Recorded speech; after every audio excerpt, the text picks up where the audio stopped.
இன்னைக்கு வந்து என்ன பார்க்க போறோம் அப்படின்னா airport engineering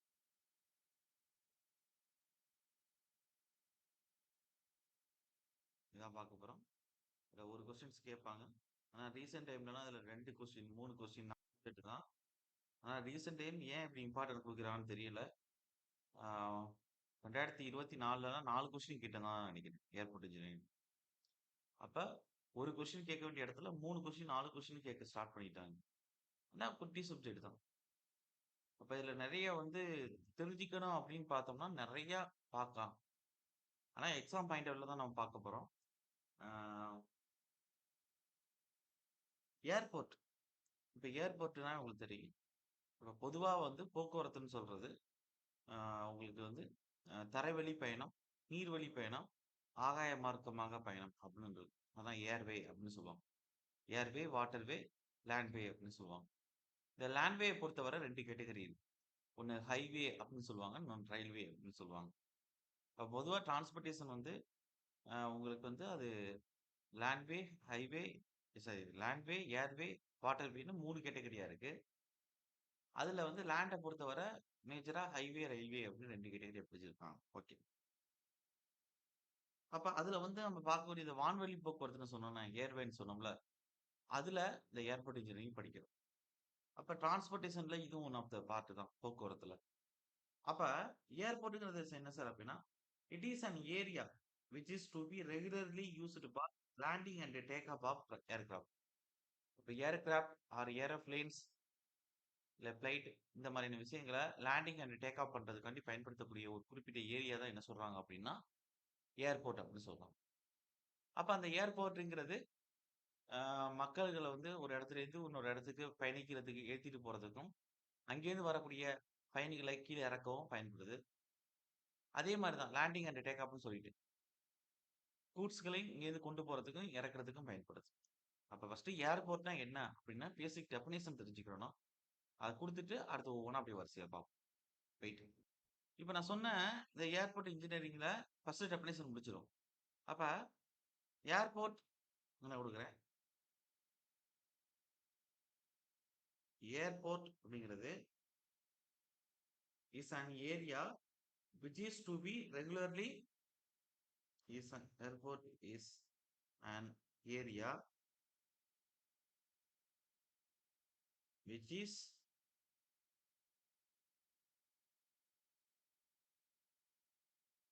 to be regularly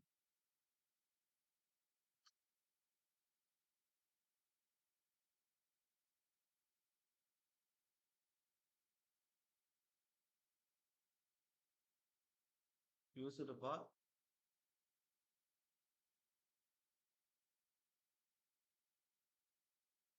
landing and takeoff of aircraft. Landing and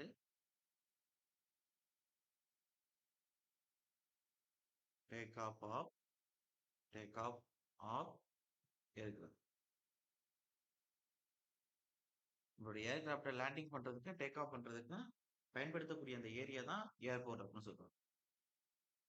it is provided with all the facilities shelter, repair, aircraft வந்து கொண்டு வந்து இப்ப நிறுத்தி போடுறதுக்கு மட்டும் இல்ல.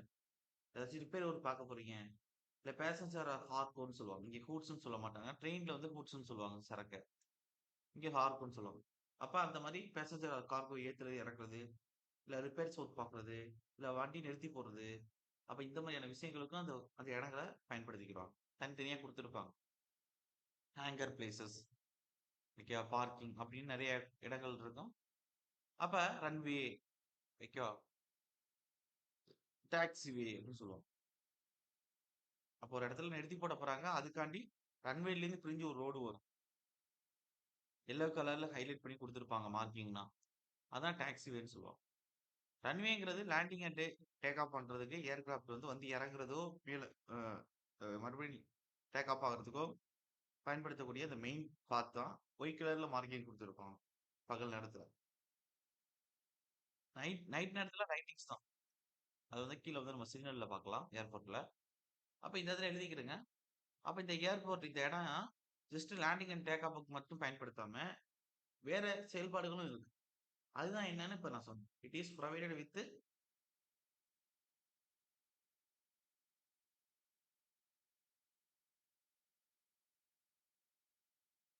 It is provided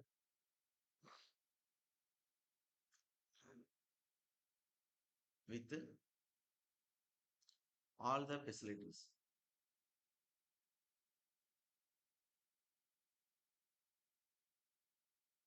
all the facilities for shelter or repair பண்ணலாம்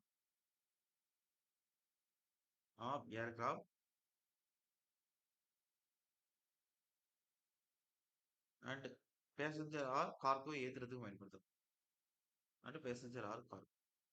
அப்ப எல்லாத்துக்கும் ஃபெசிலிட்டிஸ் வழங்கும். And passenger R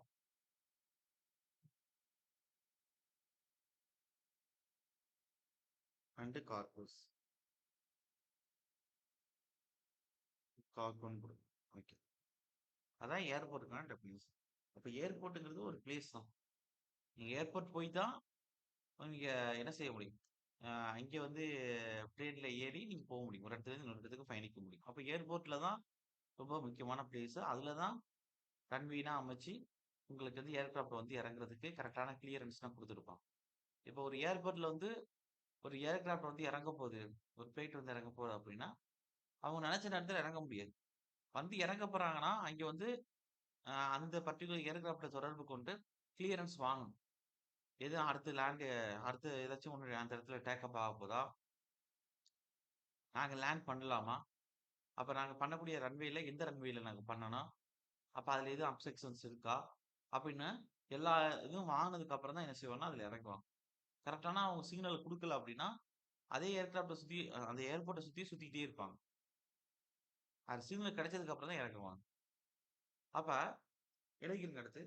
This can be classified as follows. Primary airport, நான் பிரைமரி ஏர்போர்ட். அதே ஏர்போர்ட்ட வந்து ஏ டூ இ கிளாஸ்ன்னு பிரிப்பாங்க.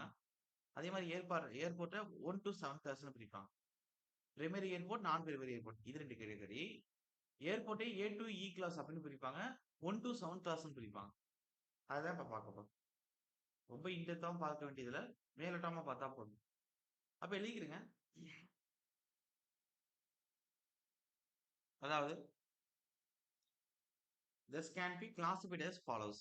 இந்த ஏர்போர்ட்ட கிளாசிஃபை பண்ணலாம். This can be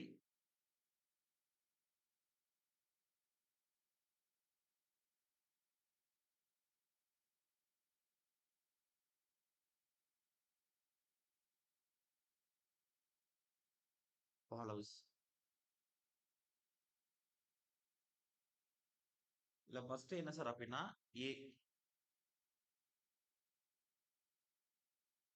primary airport.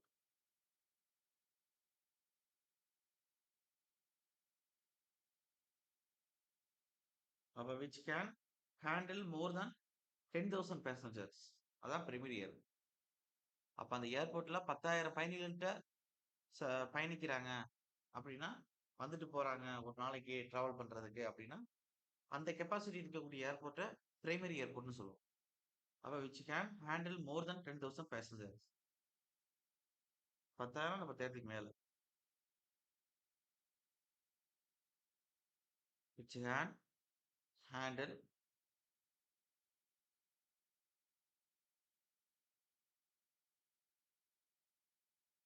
more than 10,000 passengers.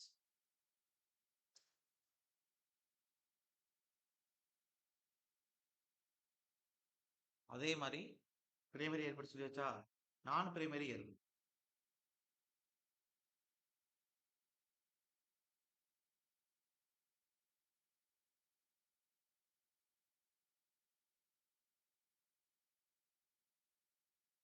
which can handle less than 10,000 passengers. 10,000க்கு மேல primary, 10,000க்கு கீழ இருக்கக்கூடிய எனி வேல்யூஸ். ஆனா 10,000க்கு கீழ இருக்கணும். நான் பிரைமரி சொல்லணும். அப்ப which can அப்ப இந்த மாதிரி சின்ன சின்ன விஷயத்துக்கு இம்பார்ட்டன்ட் கொடுக்கணுமா அப்படின்னா 2023 5 A1 பேட்ச் ஸ்டார்ட் பண்றதுக்கு முன்னாடி வரையும் அவ்வளவுதான் இம்பார்ட்டன்ட் நான் குடுத்ததில்ல ஏர்போர்ட்க்குன்னா. நடத்துவோம். அப்ப ஒரு கொஸ்டின் ஆர் 2 கொஸ்டின் கேட்டான். என்ன கேட்டகரில கேட்பானோ, அதுக்கு தகுந்த மாரி தான் நோட்ஸ் குடுத்துருக்கேன். அதுக்குள்ள தான் கொஸ்டின் வந்திருக்கு. அதுக்கப்புறம் 2024ல வச்ச எக்ஸாம்ல அவன் 4 கொஸ்டின்ட்டே கேட்டிருந்தான்னு நெனைக்கிறேன். அதுக்கப்புறம் தான் வெயிட்டேஜ கூட்டுனோம். அது 4 கொஸ்டினுமே நாங்க நடத்துனது தான் வந்துச்சு. அதுக்கப்புறம் தான் என்ன செஞ்சோம்னா, இனிமே வரக்கூடிய காலத்துல கொஸ்டின்ஸ் கூட கேட்க ஆரம்பிச்சுட்டான் அப்டின்னா, உள்ளுக்குள்ள இன் டெப்த்தாவும் கேட்க ஆரம்பிக்க வாய்ப்புகள் இருக்கு. அப்படிங்கிறதுனால தான் இந்த பிரைமரி, நான் primary, A to E class, 1 two 7 class இது மாரியான விஷயங்கள் சொல்றேன். முன்னாடி மாரி நடத்துனோம் அப்படின்னா, பேசிக் ஃபீச்சர்ஸ் ஆஃப் ஏர்போர்ட்ன்னு சொல்லிட்டு, ரோலிங்னா என்ன? பிட்சிங்னா என்ன? எலிவேட்டர்னா என்ன? ஆ ஓகே ரட்டர்ன்னு சொல்லுவாங்க. அடுத்து இதே மாரி சிக்னல், பார்க்கிங்ல குடுக்கக்கூடிய சிக்னல்ஸ். அதுக்கடுத்து ஏர்போர்ட் டிசைன் அப்படின்னு ஒரு 3 பார்ட்லயே முடிச்சுட்டு போயிடுறாங்க. அப்ப 4 கொஸ்டின்ட்ட வரை கேட்கிறான் அப்படிங்கிற அத இம்பார்ட்டன்ட்ட கன்சிடர் பண்ணி தான் இந்த மாரி சின்ன சின்ன விஷயங்கள் முதற்கொண்டு இம்பார்ட்டன்ட் குடுத்து பார்க்கணும். மைண்ட்ல வச்சுக்கிறது. A1 ஃபவுண்டேஷனுக்கே இன் டெப்த்தா தான் நடத்துனேன். அதிலேயே ஒரு சில விஷயங்கள் ரிமூவ் பண்ணலாம். நான் உங்களுக்கு ப்ராப்பரா குடுத்துர்றேன். அவங்களுக்குன்னா நெறைய நடத்தணும். இது ஒரு பெரிய சப்ஜெக்ட் மாரி நடத்துனேன். ஒரு 10 கொஸ்டின் மாரி சப்ஜெக்ட் மாரி நடத்துனேன். அதனால உங்களுக்கு வந்து அதில தேவையில்லாத விஷயங்கள்லாம் ரிமூவ் பண்ணிட்டு, கரெக்ட்டான விஷயங்கள் தான் குடுக்க போறேன். குடுக்கிறத கரெக்ட்டா ஃபாலோ பண்ணிக்கிறீங்க. Okay. It can handle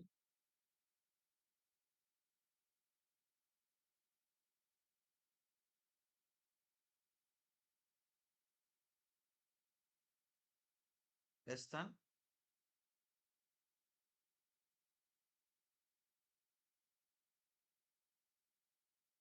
10,000 passengers.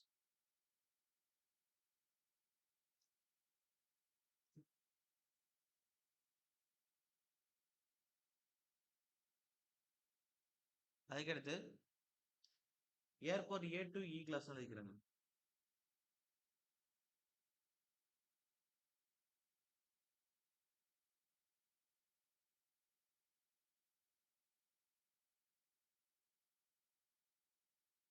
A to E கிளாஸ்ன்னு போட்டுக்கிறேங்க. This classification is on the basis of length of runway. அப்ப எத வச்சு இது வந்து முடிவு பண்றாங்க ஏ டூ இ கிளாஸ்ன்னு அப்டின்னா, ரன்வே குடுத்துருக்காங்கல்ல. அந்த லேண்டிங் அண்ட் டேக் ஆஃப் நடக்கிறதுக்காண்டி குடுத்துருக்கக்கூடிய அந்த பாத்வே இருக்கும்ல. ஏர்போர்ட் வந்து போறதுக்கு. அதான் ரன்வேன்னு சொல்லுவாங்க. ரொம்ப ஸ்ட்ராங்கா குடுத்துருப்பாங்க. ஹை இம்பாக்ட் லோட் கன்சிடர் பண்ணி குடுத்துருப்பாங்க. டிசைன் பண்ணியிருப்பாங்க. அப்ப அப்ப அதாவது standard Proctor test, modification Proctor test அப்படின்னு குடுத்துருப்போம். ஆ சாயில் மெக்கானிக்ஸ்ல காம்பாக்ட்ஸ் நடத்தும்போது. அதுல மாடிஃபிகேஷன் ப்ராக்டர் டெஸ்ட் குடுக்கும்பொழுது, உங்களுக்கு இதுனா ரன்வேல வந்து பயன்படுத்துறோம். ஹெவி எனர்ஜி தேவைப்படக்கூடிய இடங்கள்ல, ஹை இம்பாக்ட் லோட் வரக்கூடிய இடங்கள்லன்னு பேசியிருப்பேன். அது மாரி. அப்ப அந்த ரன்வேயோட லென்த் வச்சு ஏ டூ இ கிளாஸ் முடிவு பண்ணுவாங்க. ரொம்ப இன் டெப்த்தாலாம் போ வேண்டியதில்ல. நான் குடுத்த பாயிண்ட் எழுதுனா போதும். அப்ப இந்த ஏ டூ இ கிளாஸ்ன்னு எத வச்சு முடிவு பண்றாங்க அப்டின்னா, ரன்வே வச்சு. ரன்வே லென்த் வச்சு. அப்ப this classification is on this classification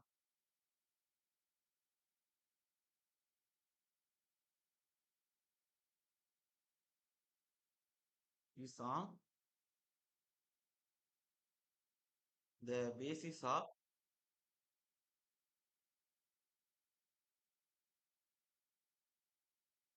length of runway.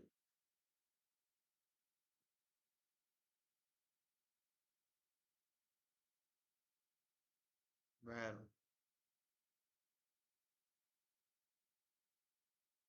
இல்லை ஹையஸ்ட் லெவல், லோவஸ்ட் லெவல் அப்படின்னு ஏவும், இ 2 எக்ஸ்ட்ரீம் பாயிண்ட்ட தான் பார்க்கணும்.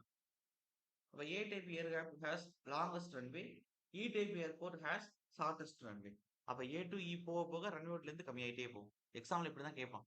ஏ டைப் ஏர்போர்ட் எப்படி இருக்கும்? இ டைப் ஏர்போர்ட் எப்படி இருக்கும்? அப்படிங்கிற மாரி தான் கேட்பான். ரன்வே லென்த் அதிகமா இருக்கக்கூடிய ஏர்கிராஃப்ட்ட ஹை கிளாஸ்ல பிரிப்பாங்க. அதான் ஏ. ரன்வே லென்த் கம்மியா இருக்கு அப்படின்னா, லோ கிளாஸ்ல பிரிப்பாங்க. அதான் இ. அப்ப ஏலருந்து இக்கு போக போக ரன்வே லென்த் கம்மியாயிட்டே இருக்கு. இப்ப எழுதிக்கிறேங்க. அப்ப A type airport where air type airport has a எப்படி ரோட வந்து national highway, state highway, district road. அதான் major, other. Major district road, other district road, urban road, village ரோடுன்னு பிரிக்கிறோம். அது மாரி ஏ டைப் ஏர்போர்ட்ட வந்து ஹேஸ் த லார்ஜஸ்ட் ரன்வே குடுத்துருப்பாங்க. நேஷனல் ஹைவே மாரி ஹைவேல பார்க்கும்போது ஏர்போர்ட்ல வந்து A class. Has the longest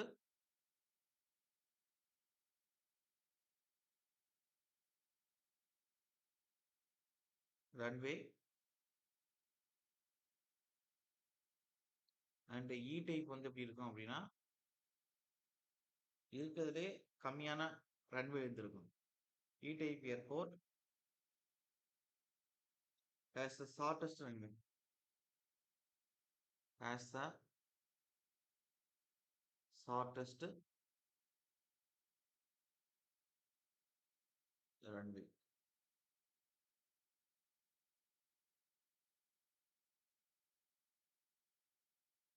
அதுக்கடுத்து லாஸ்ட் கிளாசிபிகேஷன்ல லாஸ்ட் என்னன்னா ஏர்போர்ட் வந்து 1 to 7 கிளாஸ் பிரிப்பான். அதாவது சிங்கிள் வீல் அதாவது இஎஸ்டபிள்யூஎல்னு சொல்லுவாங்க. அது என்ன சார் அப்படின்னா ஈக்குவலன் சிங்கிள் வீல் லோடுன்னு சொல்லுவாங்க. அந்த டயரோட ப்ரெஷருக்கு தகுந்த மாதிரி ஏர்போர்ட்டை வந்து ரெண்டு 1 to 7 கிளாஸ் அப்படின்னு பிரிப்பாங்க. அதுலயும் எக்ஸ்ட்ரீம் லெவல் வினியூ லெவல் அப்படின்னு பார்க்கணும். 2 எக்ஸ்ட்ரீம் லெவல் மேக்ஸிமம் வினியூன்னு பார்க்கணும். அப்ப ஒண்ணுங்கிறது அதிகமா இஎஸ்டபிள்யூஎல் இருக்கும். அதாவது டைப் டயரோட ப்ரெஷர் வந்து ஹெவியா எடுக்கும். அப்ப டயர் பிரஷர் அதிகமா இருக்கக்கூடியதை தான் என்ன சொல்றாங்க அப்படின்னா ஹையஸ்ட் இஎஸ்டபிள்யூன்னு சொல்லுவாங்க. ஹையஸ்ட் ஈக்குவலன் சிங்கிள் வீல் லோடுன்னு சொல்லுவாங்க. அது 1 கிளாஸ் டைப். அதே 7 கிளாஸ் டைப்ங்கிறது என்ன சார் அப்படின்னா நம்பர் கூட கூட வீல் லோடு வந்து கம்மியாகும். டயரோட பிரஷர் வந்து கம்மியா தான் எடுக்கும் அந்த ரன்வே. அந்த மினிமம் இஎஸ்டபிள்யூஎல்னு சொல்லுவாங்க. மினிமம் ஈக்குவலன் சிங்கிள் வீல் லோடுன்னு சொல்லுவாங்க. அது நம்பர் 7 வந்து குறிக்கும். அப்ப 1ல இருந்து போக போக டயர் பிரஷர் வந்து கம்மியா தான் எடுக்கும். அப்ப ஏர்போர்ட் வந்து 1 to 7 கிளாஸ் எழுதிக்கிறேன்.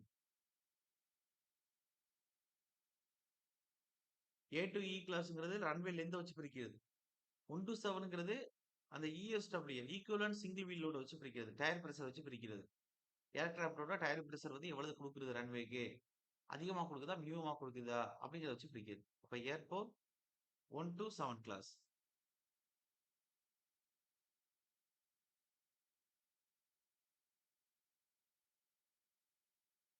Okay.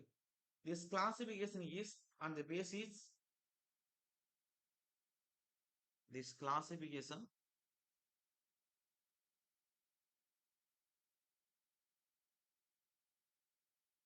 is on the basis ESWL. இந்த ESWL வச்சு தான் பிரிக்கிறாங்க. ESWL நீ மேக்ஸிமமா இருக்கா மினிமமா இருக்கா? அந்த ESWLங்கிறது என்ன அப்படின்னா அதாவது அதாவது ESWங்கிறது ஈக்குவலன் சிங்கிள் வீல் லோடு அப்படிங்கிறத குறிக்கும். இன்னும் டீடைல்டா சொல்லணும் அப்படின்னா அதாவது basis ESWL and tyre pressure.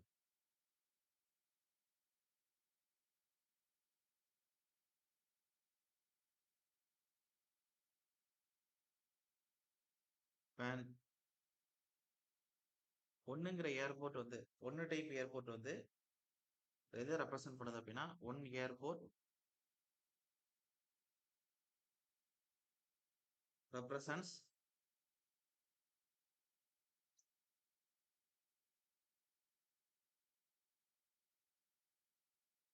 Maximum equivalent single wheel load ஒண்ணுங்கிறது. அதே மாதிரி and tyre pressure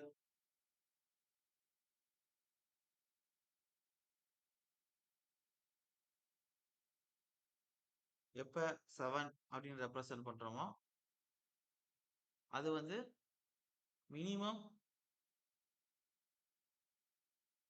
equivalent single wheel லோட குறிக்கும். அவ்வளவுதான் கிளாசிபிகேஷன் முடிஞ்சது. அதுக்கு பேசிக் ஃபீச்சர்ஸ் ஆஃப் ஏர்போர்ட் அப்படின்னு எழுதிக்கிறேங்க. இது ரொம்ப இம்பார்ட்டன்டான விஷயம். எக்ஸாம்ல கேட்டிருக்கேன். ஒரு 3 டெக்னிக்கல் இன்ட்ரடியூஸ் பண்ண போறேன். ஏலியான், அதுக்கடுத்து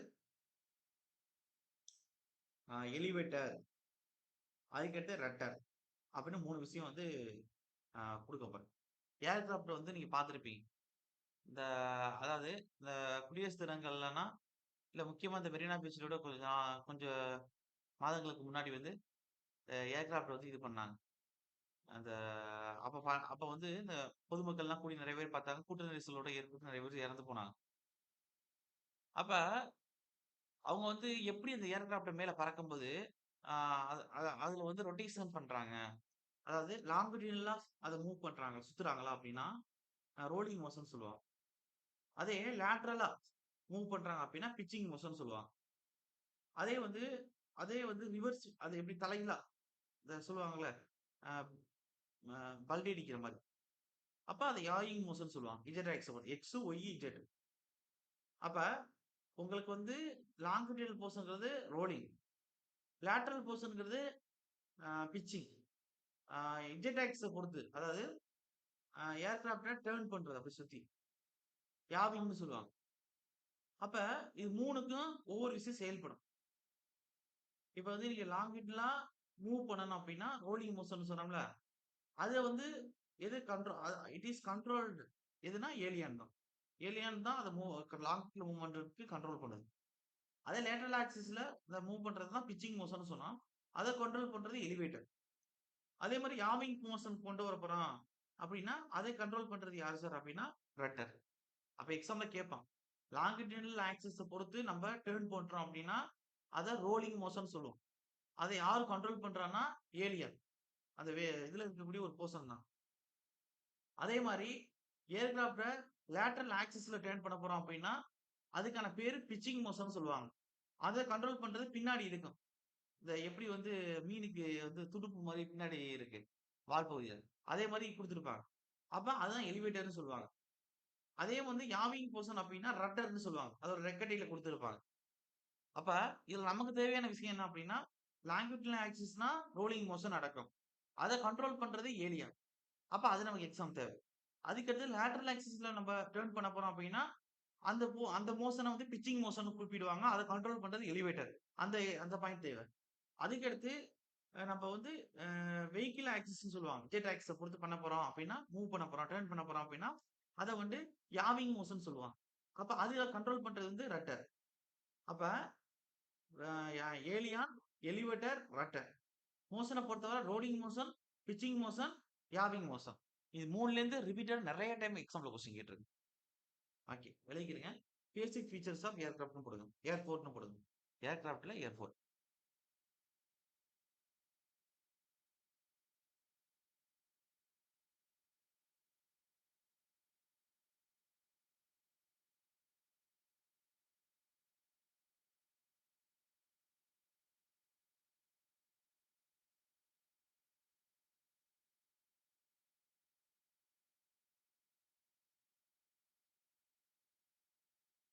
ஓகே. ரொம்ப important. Turning of the air aircraft turning of the aircraft about longitudinal axis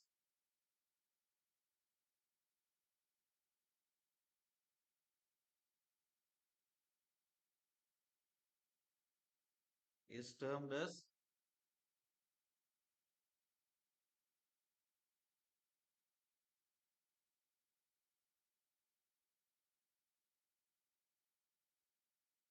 rolling motion.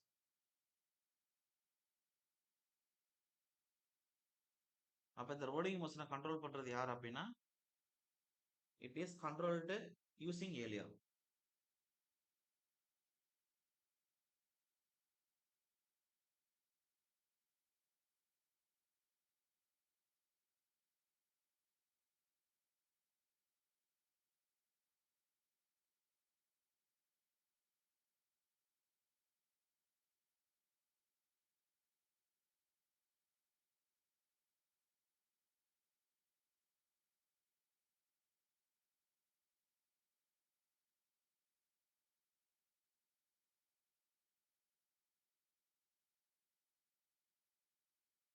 எலிரான் எலிரான் ஒண்ணு முடிஞ்சிருச்சு. Very very important. அதுக்கடுத்து ரெண்டாவது Turning of the aircraft about lateral axis.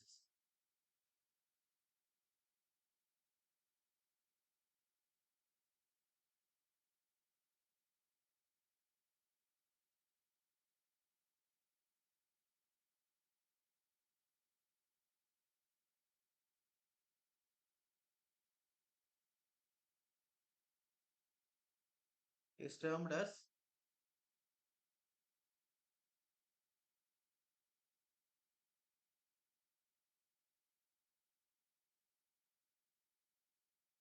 pitching motion சொல்லுவாங்க.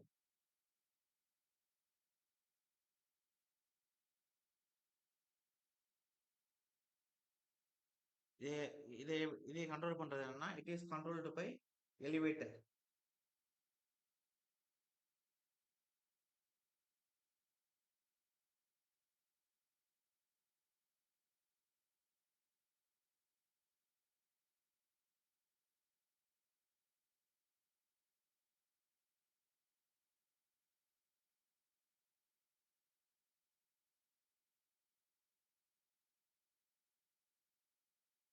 Okay. அதுக்கு அடுத்து last one. Turning of aircraft about vehicle axis சொல்லுவாங்க. Z axis. அதாவது vehicle axis. Turning of the aircraft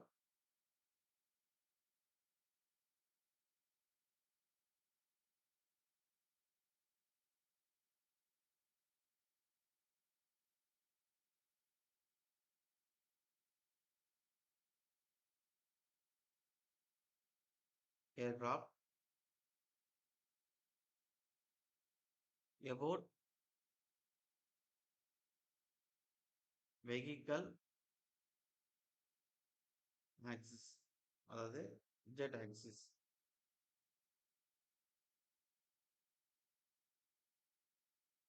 is termed as yawing motion. That's all. அப்ப இதை control பண்றது யார் sir அப்படின்னா ரட்டர். இட் இஸ் கண்ட்ரோல்டு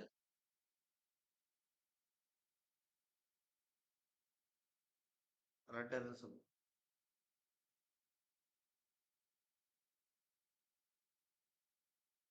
அப்ப longitudinal axis, lateral axis, vehicle axis. அதே மாதிரி நம்ம ஏலிரான், அதுக்கடுத்து எலிவேட்டர், எலிவேட்டர் வந்து கீழே கொடுத்துருக்கு. அடுத்த ரட்டர். அப்ப இந்த மாதிரியான 3 டெக்னிக்கல் டேர்ம் அந்த ஆக்சிஸ், இது 3 நீங்க வந்து கரெக்டா ஞாபகம் வச்சுக்கணும். அப்ப அப்போ நான் ஒரு படம் மாதிரி எங்களுக்கு சொல்லுங்களேன் சார். நீங்க டெக்னிக்கல் டேர்ம்ல சொல்லிட்டீங்க. படம் மாதிரி சொல்லுங்களேன் சார் அப்படின்னா ஜஸ்ட் நோட் பண்ணிக்கிறேங்க. இப்போ வந்து ஒரு ஏரோப்ளேன் வந்து சும்மா நானா ரப்பா கொடுக்குறேன், இப்படி இருக்கு.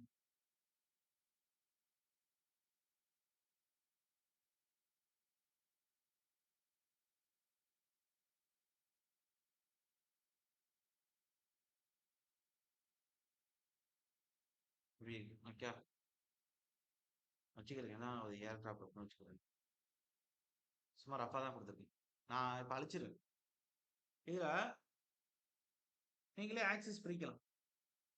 லாங்கிடினல் ஆக்சிஸ் அப்படின்னா நீல வாக்குல. அப்ப இது லாங்கிடினல் ஆக்சிஸ். அப்ப இதை பொறுத்து சுத்துறது, லாங்கிடினல் ஆக்சிஸ் பொறுத்து சுத்துறது அப்படின்னா இப்படி, எப்படி அப்படின்னா இப்படி சுத்துறது, அதை இப்படி சுத்துறது. நீங்க தரையில படுத்து உருண்டு பரண்டு போறீங்கல்ல நீல வாக்குல, நீங்க ஒரு ரூம்ல தரையில இந்த இடத்துல படுத்துருக்கீங்க, இந்த சவத்துக்கு பக்கத்துல அப்படியே உருண்டு போயிட்டு இந்த சவத்துக்கு வரீங்க.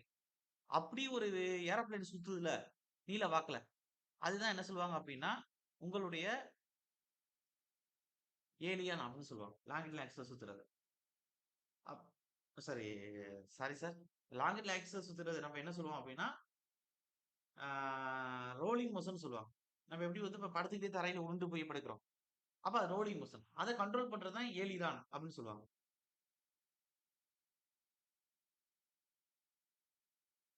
அப்ப நம்மளுடைய ஏலிரான் சொல்றோம்ல,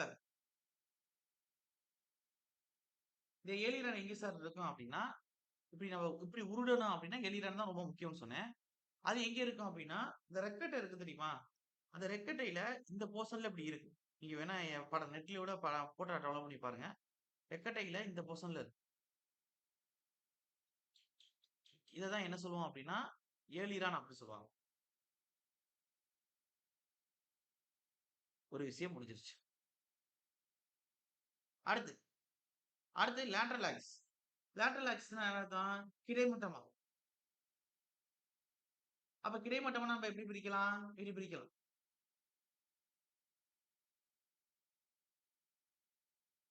கலர் வேற யூஸ் பண்றேன். எத போய் எடுக்குறது? இது பச்சை கலர் இருக்கு. இதான் கிடைமட்டம். இது லேட்டரல். அப்ப இந்த லேட்டரல் எப்படி சார் அப்படின்னா, உங்களுடைய இது இப்படி சுத்துறது. இப்படி சுத்துறது. இப்படி சுத்துறது எப்படி சார் அப்படின்னா, ஆ இது எப்படி உங்களுக்கு சொல்றது? இப்ப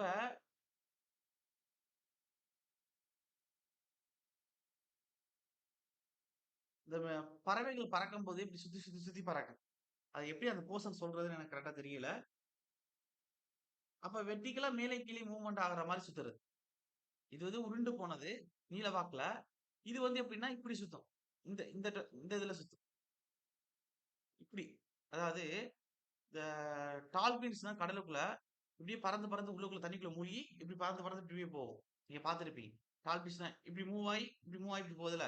அப்ப அது மாரி இப்படி, இப்படி சுத்துறது வந்து என்ன அப்படின்னா, நம்மளுடைய லேட்டரல் ஆக்சிஸ பொறுத்து சுத்தும். அப்ப இந்த லேட்டரல் ஆக்சிஸ பொறுத்து சுத்துது அப்படின்னா, அதுதான் நம்ம என்னன்னு சொல்லுவோம். அதாவது சாரி பிட்சிங் மோஷன் சொல்லுவோம்.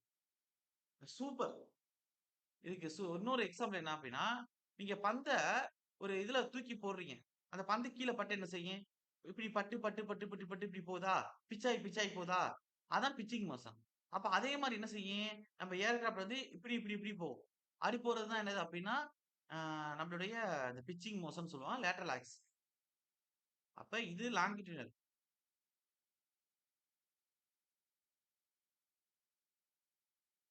இப்ப பார்க்கிறது லேட்டரல் ஆக்சிஸ். லாங்கிடியூட்லாம் உருண்டு போறது தான் என்ன சொன்னேன் அப்படின்னா, அதாவது ரோலிங். லேட்டரல் ஆக்சிஸ்ல இப்படி சுத்துறத நான் என்ன சொன்னேன் அப்படின்னா, yawing. Sorry pitching. Pitching. Okay. அடுத்து இப்ப last one. Black colour use பண்றோம். வெர்டிகலா. Okay. Vehicle axis or vertical ஆக்சிஸ்ன்னு சொல்லுவாங்க. அப்ப இப்படி வெர்டிகலா.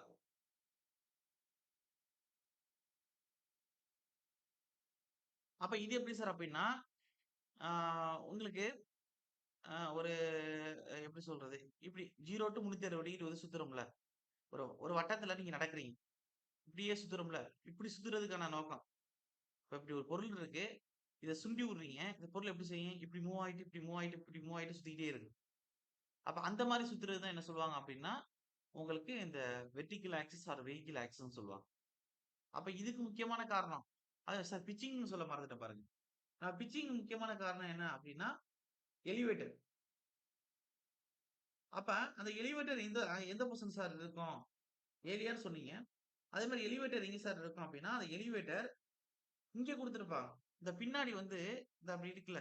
இது ஒழுங்கா குடுக்கல. இப்படி இருக்கு. பின்னாடி இப்படி இருக்கு. ஒண்ணு வெர்டிகலா அப்படி நின்னுட்டு இருக்கும். அதுக்கு நான் வர்றேன். அடுத்து அதுதான் வரப்போறேன்.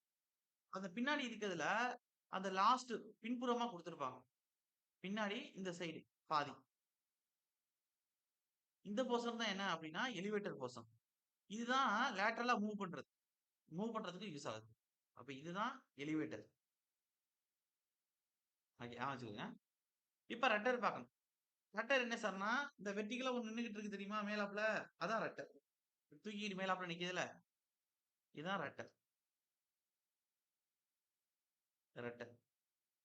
இததான் யாவிங் பண்ண யூஸ் ஆகுது. யாவிங்ன்னா இப்படி சுத்துறது. ஓகே. இப்படியே சுத்துறது. இப்ப வந்து ஒரு பேனா இருக்கு.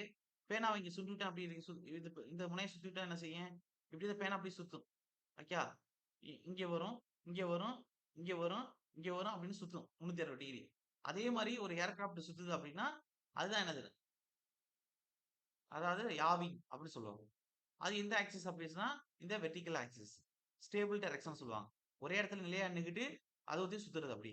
Vertical axis or vehicle axis அப்படின்னு சொல்லுவாங்க. அப்ப அதுக்கு காரணம் இந்த ரெட்டர். படம் கூட அப்படியே இருக்கட்டும். ஃபீச்சர் பர்ப்பஸ்க்காண்டி. அப்ப படத்திலேயே உங்களுக்கு குடுத்துட்டேன். ரியாலிட்டிக்குள்ள என்ன இருக்கும். அப்ப ரொம்ப ரோலிங் உங்களுக்கு பிரச்சனை இல்ல. நீங்க உருண்டு போறத ஞாபகம் வச்சுக்கலாம். அப்ப ரோலிங்ன்னா உங்களுக்கு வந்து என்ன வந்துரும்? லாங்கிட்யூடினல் ஆக்சிஸ்.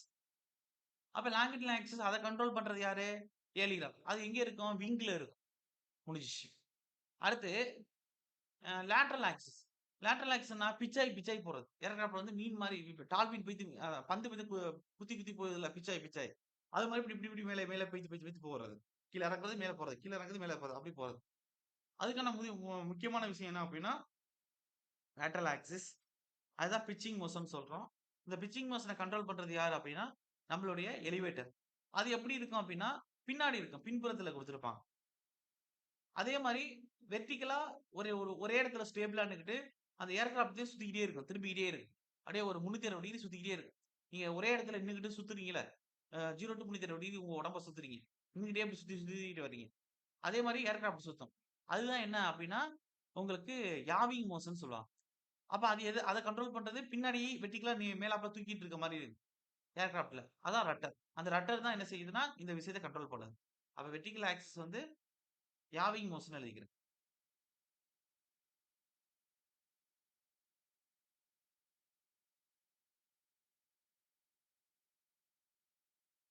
யாவிங் மோஷன். மேல தியரட்டிக்கலா குடுத்துருக்கேன். கீழ படம் குடுத்துருக்கேன். படம் ரொம்ப இம்பார்ட்டன்ட். ஏன்னா படத்த வச்சு தான் நீங்க ஞாபகம் வச்சுக்கணும். இது 3ம் அதிக டைம் எக்ஸாம்ல ஏர்போர்ட்லேருந்து கொஸ்டின் கேட்கணும் அப்டின்னா, ஒரு காலத்துல இதுல இருந்து தான் கேட்டுக்கிட்டு இருந்தான். இது வரைக்கும் படிச்சுட்டு போனவங்களோட ஏர்கிராஃப்ட்ல ஒரு கொஸ்டின் எடுத்துடலாம் அப்டிங்கிற காலகட்டம்லாம் இருந்துச்சு ஒரு காலத்துல. சரி ஓகே. அதுக்கடுத்து ஜஸ்ட் சொல்றேன் தெரிஞ்சுக்கிறங்க. அதுக்கடுத்து நம்ம என்ன பார்க்குறோம் அப்டின்னா, மேக்ஸிமம் டைப் ஆஃப் வெயிட் அப்டின்னு சொல்லுவாங்க. அப்ப அ அதெல்லாம் நமக்கு தேவையில்ல எக்ஸாம் பாயிண்ட் ஆஃப் வியூல. ஓகே. இதெல்லாம் சும்மா தெரிஞ்சுக்கணும் அப்டிங்கிற மாரி குடுத்துருப்பாங்க. நம்ம ஏர்போர்ட் பிளானிங்கே ஸ்ட்ரெய்ட்டா போயிரலாம். இப்ப நம்ம முடிச்சிருக்கிறது வந்து பேசிக் ஃபீச்சர்ஸ் ஆஃப் ஏர்போர்ட் முடிச்சிருக்கோம். இப்ப அடுத்து பார்க்க போறது ஏர்போர்ட் பிளானிங் தான். இடையில இருக்கக்கூடிய ஒரு சில விஷயங்கள் குடுத்துட்டு விட்டுட்டேன். Okay. Maximum landing weight, maximum ramp weight, maximum take off weight, படம் வரைஞ்சு சம்மந்தமே இல்லாம அந்த மினிமம் ரேடியஸ் தான் பார்க்குற மாரி இருக்கு. அதெல்லாம் நமக்கு தேவையில்ல. ஓகே. இப்ப ஏர்போர்ட் பிளானிங் எழுதிக்கிறேங்க சார். Airport planning. எப்படி ஏர்போர்ட் பிளான் பண்றாங்க? ஒரு இடத்துல ஏர்போர்ட் அமைக்க போறாங்க. பரந்தூர்ல ஏர்போர்ட் வரப்போகுது. ஃபர்ஸ்ட் வந்து கிட்டத்தட்ட 100 ஏக்கர்ட்ட கையகப்படுத்தணும்னு சொல்லி கையகப்படுத்துறாங்க. அரசாங்க இட பாதை இருக்கும். பொதுமக்கள்ட்ட என்ன செய்யணும்? காசு குடுத்து இடங்கள வாங்கணும். ஃபர்ஸ்ட் சைட் செலக்ட் பண்றதுக்கு முன்னாடி என்ன செய்வாங்க அப்டின்னா, அது வந்து இது தனியாருக்கு சொந்தமான லேண்டா இருந்தாலும், அந்த லேண்ட எடுத்துக்கிறதுக்கு அந்த சாத்தியக்கூறுகள் இருக்கா? இல்ல அந்த இடத்துல விவசாய நிலங்கள் இருந்தாலும் விவசாயம் பண்றாங்களா? இல்ல விவசாயம் பண்ணாம தரிசா தான் கிடக்கா? அந்த இடத்துல நிலத்தடி நீர் மட்டம் வந்து எவ்வளோ அடிக்கு கீழ போயிருச்சு? அப்ப ஃபியூச்சர்ல இன்னும் ஒரு 2 வருஷத்துல விவசாயம் வந்து நிக்கிறதுக்கான வாய்ப்புகள் இருக்கா? இப்படிலாம் கன்சிடர் பண்ணி தான் அந்த லேண்ட எடுப்பாங்க. அப்படி கையகப்படுத்தும் பொழுது இப்பன்னா, அப்படியே கையகப்படுத்திற முடியாது. அந்த மக்களுக்கு போதுமையான இழப்பீடோ, இல்ல அதுக்கான மாற்றிடமோ குடுக்கணும். குடுத்துட்டு தான் அந்த இடத்த கையகப்படுத்தணும். ரூல்ஸ் அண்ட் ரெகுலேஷன்ஸ்லாம் நெறைய வந்துருச்சு. அப்ப எழுதிக்கிறங்க. இப்ப சில இடங்கள்ல வந்து மக்களே வந்து என்னன்னா, கொஞ்சம் வந்து முரண்படா செயல்படுவாங்க. அந்த லேண்ட அவங்க விக்கிறதுக்கு சம்மதிப்பாங்க. ஆனா என்ன செய்வாங்க அப்டின்னா, இது மாரி அரசாங்கம் சம்மந்தமான பெரிய பெரிய ஏர்போர்ட் ப்ராஜெக்ட்லாம் வருது அப்டின்னா, அப்ப அவங்க என்ன செய்வாங்கன்னா, அவங்க லேண்ட் வந்து அ ஒரு ஒரு ஒரு ஒரு ஏக் ஒ சாரி சாரி ஒரு சென்ட். ஒரு சென்ட் 3 குழி. ஒரு நார்மலா வந்து ஒரு ரூ. 9,000க்கு போகுது. குழி ரூ. 3000 கிடக்குங்க அப்டின்னா, அவங்க திடீர்னு வந்து என்ன செய்வாங்கன்னா, சென்ட் 30,000ன்னு சொல்லுவாங்க. இப்ப போராட்டம் பண்றாங்கன்னா, அதுல ரிட்டன் டீட்டெயில்ஸ் நீங்க எடுத்து ஆர்டிகில்ஸ் படிச்சீங்கன்னா உங்களுக்கே தெரியும். என்ன பிரச்சனன்னு. ஆரம்பத்துல அவங்க ஒத்துக்குருவாங்க. ஆனா அமௌண்ட் வந்து கூட கேட்பாங்க. அதான் பிரச்சனை. மாற்று இடம் குடுக்குறதையும் வந்து வாங்கிக்க மாட்டாங்க. அப்ப வந்து நமக்கு வருது அப்டின்னா, இது வந்து நமக்கு எத்தன இருக்கோ அத வந்து அதிக ரேட்டுக்கு வித்தரலாம். அப்டிங்கிற கணக்குல வந்து பிரச்சனை பண்ணுவாங்க. அப்ப அரசாங்கம் அதெல்லாம் என்ன செய்யணும் அப்டின்னா, அதெல்லாம் கன்சிடர் பண்ணி தான் முடிவுகள் எடுக்கணும். ஓகேயா? அப்ப அதுக்குள்ள ஏகப்பட்ட பாலிடிக்ஸ் இருக்கு. அதுக்குள்ள போ வேணாம். அப்ப ஏர்போர்ட் பிளானிங்.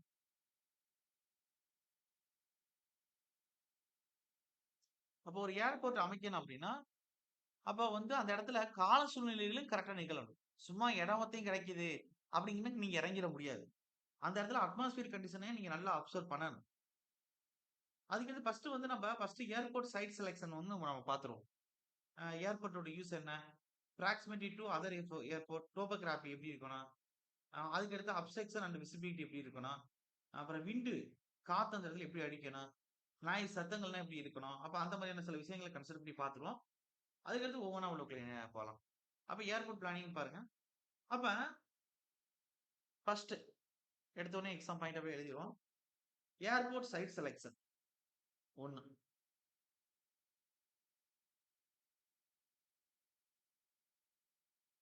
ஒண்ணுனோட குடுக்க வேணாம். சும்மாவே எழுதிக்கிறேன். ஏர்போர்ட் சைட் செலக்ஷனே போடுங்க.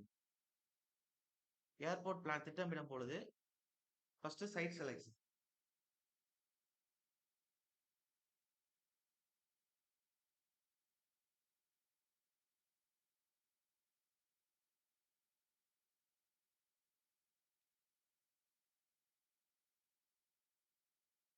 அதுல ஃபர்ஸ்ட் ஏர்போர்ட் யூஸ். ஒரு ஏர்போர்ட் எதுக்கான யூஸ் இது? பொதுமக்கள், சிவிலியன் பயன்பாட்டுக்கும், அதுக்கடுத்து முக்கியமா சில இடங்கள்னா ராணுவ தளவாடங்கள் குடுத்திருப்பாங்க. மிலிட்டரி யூசஸ்க்காண்டியும் குடுத்திருப்பாங்க. முக்கியமா சிவிலியன் ஆர் மிலிட்டரி யூஸ்க்கு தான். அந்த சிவிலியன்லயே உங்களுக்கு சரக்கு கார்கோனா ஏத்துறது, இறக்குறது இந்த மாரி விஷயங்களும் பயன்படுத்திக்கிறாங்க. ஃபியூயல் ஃபில் பண்றது, பேசஞ்சர்ஸ் ஏத்துறது, இறக்குறது இது மாரி எல்லா விஷயங்களுமே அதுக்குள்ள அடங்கிரும். தனியா மிலிட்டரி யூசஸ் க்கு தனியா வந்து அத குடுப்பாங்க. அதுல சிவிலியன்னா அதிகம் உள்ளுக்குள்ள போ முடியாது. தடை செஞ்சிருப்பாங்க. அவங்க ஒன்லி மிலிட்டரி யூசஸ் பத்தி தான் அத பயன்படுத்துவாங்க. அப்ப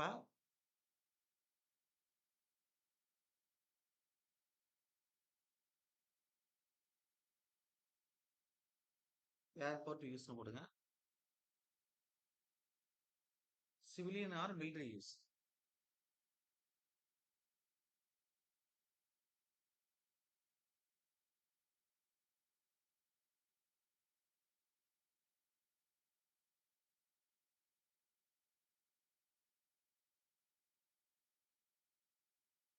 ஓகே. அதுக்கடுத்து ப்ராக்ஸிமிட்டி டூ அதர் ஏர்போர்ட்ன்னு போடுங்க.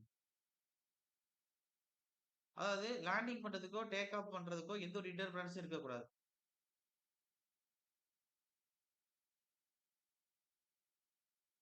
அதுக்கு தகுந்த மாரி சைட் வந்து செலக்ட் பண்ணணும். அதான் ப்ராக்ஸிமிட்டி டூ அதர் ஏர்போர்ட்.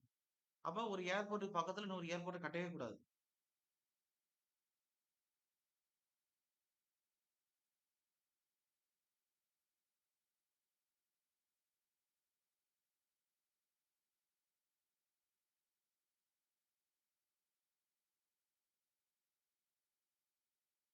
அப்ப நோ இன்டர்ஃபரன்ஸ்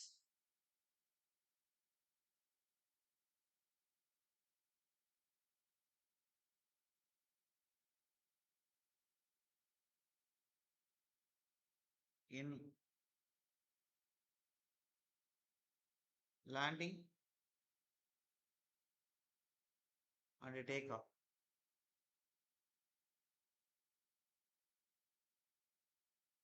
ஓகே.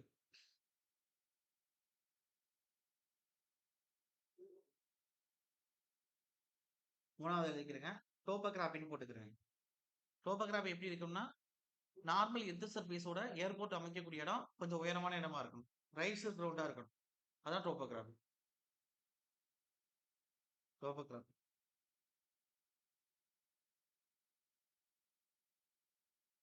ரைஸ்டு கிரவுண்ட்னு போடுங்க.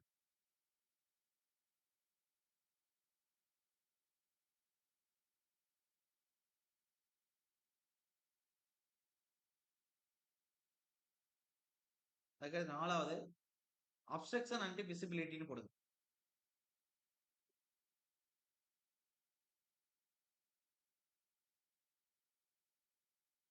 அப்ப அப்ஸ்ட்ரக்ஷன்ங்கிறது ரொம்ப கம்மியா இருக்கணும். தடைகள் இருக்கக்கூடாது. ஆனா விசிபிலிட்டி மேக்ஸிமமா இருக்கணும். நல்ல தெளிவா கிளியரன்ஸ் இருக்கணும் விசிபிலிட்டினா. ஏர்கிராஃப்ட்ல வந்து உள்ளுக்குள்ள வந்து அ வரக்கூ அ வரக்கூடியவங்களுக்கும் சரி, இங்கேருந்து இருக்கக்கூடியவங்களுக்கும் சரி, அவங்க வந்து ஒரு ரூட்ட கிளியர் பண்ணி குடுக்குறாங்கன்னா, இங்கேருந்து அப்சர்வ் பண்ணக்கூடியவங்களுக்கும், மானிட்டரிங் டீமுக்கும் கரெக்ட்டா விசிபிளா இருக்கும். விசிபிளா இருக்கணும். மேலேயும் பார்க்கணும். மேலேயும் ஸ்கையையும் பார்க்கணும். கரெக்ட்டா விசிபிலிட்டி எந்த ஒரு அப்ஸ்ட்ரக்ஷன் இருக்கக்கூடாது. லேண்டிங் பண்ணும்போது எந்த ஒரு அப்செக்ஷனும் இருக்கக்கூடாது. அப்ப மேலேருந்து வரக்கூடியவங்களுக்கும், அவங்களுக்கும் எந்த ஒரு அப்செக்ஷன் இருக்கக்கூடாது. பைலட்டுக்கும். அப்ப பனிமூட்டம் இது மாரிலாம் இருக்கக்கூடாது. கரெக்ட்டான விசிபிள் இருக்கணும். நைட் நேரத்தில விட கரெக்ட்டான சிக்னல்ஸ்லாம் குடுத்து, இது பண்ணிருவாங்க. அப்ப நெறைய சிக்னல்ஸ் வந்து கீழ குடுப்பேன். ரெட் கலர், கிரீன் கலர் இது மாரி நெறைய டைப் ஆஃப் சிக்னல்ஸ் குடுப்போம். அதுக்கான மீனிங்னா என்னன்னு நம்ம சொல்லுவோம் அப்ப. அப்ப நைட் நேரத்துலலாம் அந்த சிக்னல்ஸ் வச்சு தான் அவங்க வந்து ஐடென்டி பண்ணுவாங்க. அப்ப கீழ குடுக்குறவங்க சிக்னல் ஒழுங்கா குடுக்கல அப்டின்னா, அவங்க அந்த கலர வச்சு தான் இறக்குறாங்க. இந்த இடத்துல கிளியரன்ஸ் கரெக்ட்டா இருக்கா அப்டின்னு. ஒருவேளை ஏதாச்சும் இன்னொரு ஏர்கிராஃப்ட் இருக்கு. இல்ல அது வந்து டேக் ஆஃப் ஆகப்போது. அப்ப அப்ப அதுக்கு அவங்க குடுத்துருக்காங்க. அதுக்கான சிக்னல குடுக்குறதுக்கு பதிலா தவறுதலா ஒரு சிக்னல குடுத்துட்டாங்க அப்டின்னா, இவங்க மேலேருந்து அந்த பைலட் என்ன செய்வாரு? ஓ! நமக்கு சிக்னல் கிடைச்சிருச்சுன்னு டக்குனு இறக்குவாரு. அப்ப விபத்து ஏற்படும். அப்ப கரெக்ட்டா வந்து கிளியரன்ஸ் கரெக்ட்டா இருக்கணும். விசிபிலிட்டினா கரெக்ட்டா இருக்கணும். அப்ப என்ன ஹெட்டிங் குடுத்துருக்கீங்கன்னா, அப்ஸ்ட்ரக்ஷன் அண்ட் விசிபிலிட்டின்னு குடுத்துட்டு, அப்ஸ்ட்ரக்ஷன் ரொம்ப லெஸ்ஸா இருக்கணும். விசிபிலிட்டி மேக்ஸிமம் இருக்கணும்.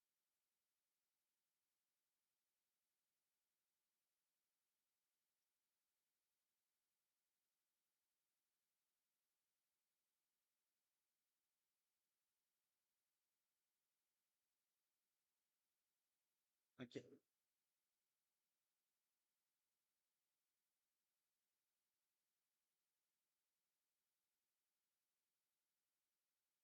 It should be least obstruction ரொம்ப லீஸ்ட்டா இருக்கணும். அண்ட் விசிபிலிட்டிங்கிறது எப்படி இருக்கணும் அப்டின்னா, அண்ட் மேக்ஸிமம் ரெஸ்பெக்டிவ்லி.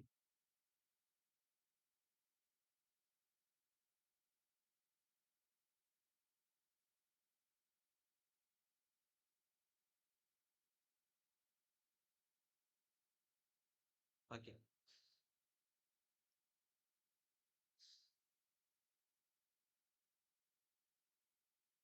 விண்ட்ன்னு போடுங்க.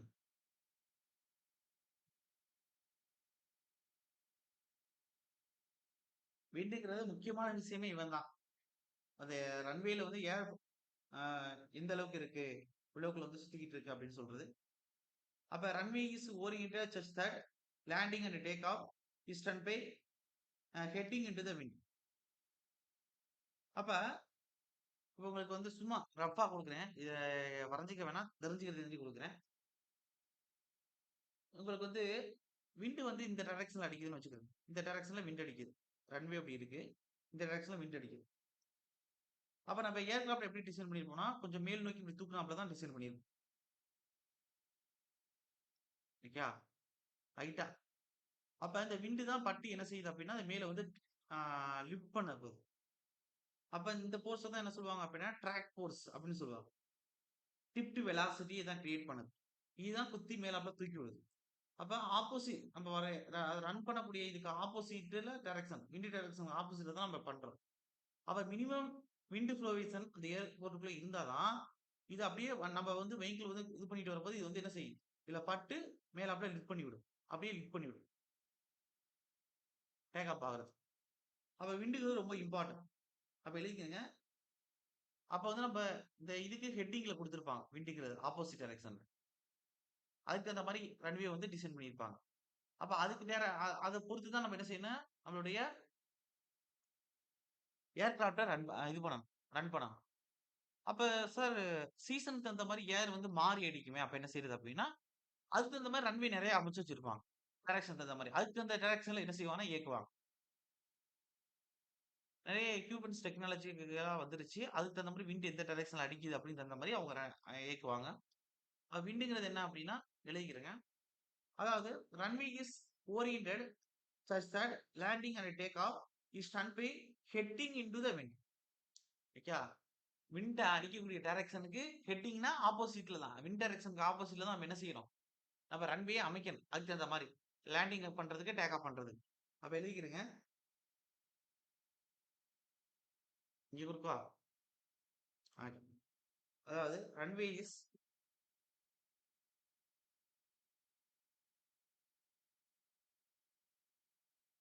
Oriented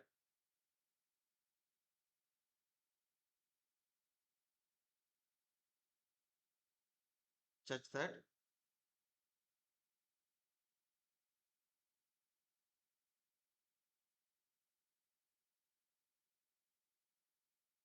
landing and take off is done by heading into the window.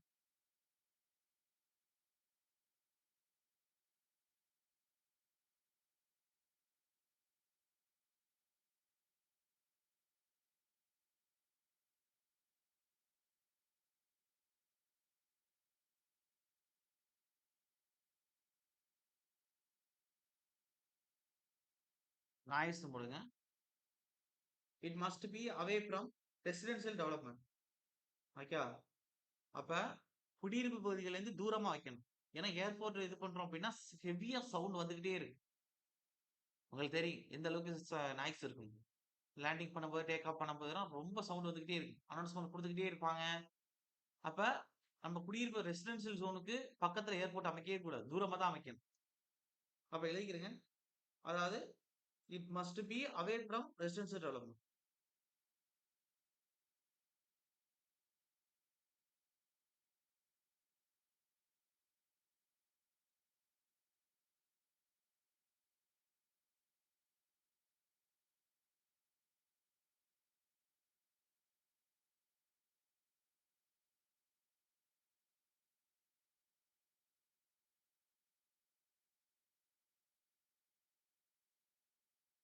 இந்த 4வது கொடுத்துருக்க அப்ஸ்ட்ரக்ஷன் அண்ட் விசிபிலிட்டில அதுல தேவையில்லாத ட்ரோன்னா ஏர்போர்ட்டுக்குள்ள அந்த குடுத்துருப்பாங்க. எப்படி ஏர்போர்ட் லேண்டுக்குன்னு குறிப்பிட்ட இடம் ஒதுக்கி சுத்தி வேலி போட்டிருக்காங்களோ, அதே மாரி மேலேயும் அந்த வான்பரப்புலயும் ஒரு குறிப்பிட்ட அளவு குடுத்துருப்பாங்க.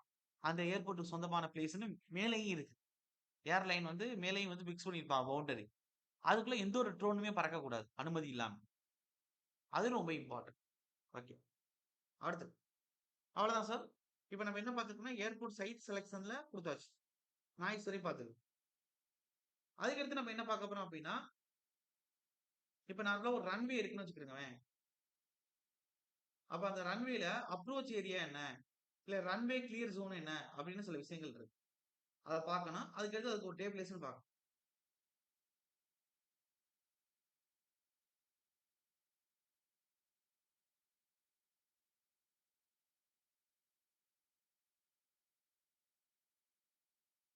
அப்ப எழுதிக்கிறீங்க. டேக் ஆஃப் கிளீன் சர்ஃபேஸ்னு போடுங்க.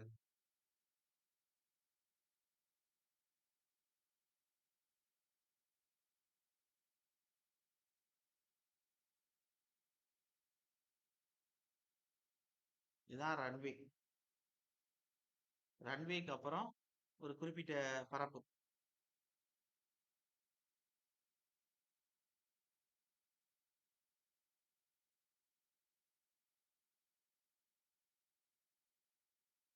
ரன்வே முடியிற இடத்துலயும் குடுத்திருப்பாங்க. ஒரு குறிப்பிட்ட பரப்பு வரை. அதுவரையும் எந்த ஒரு அப்ஸ்ட்ரக்ஷனும் இருக்கக்கூடாது. மேலேயும் இருக்கக்கூடாது. கீழே லேண்ட்லயும் இருக்கக்கூடாது. அப்ப இது ரன்வே.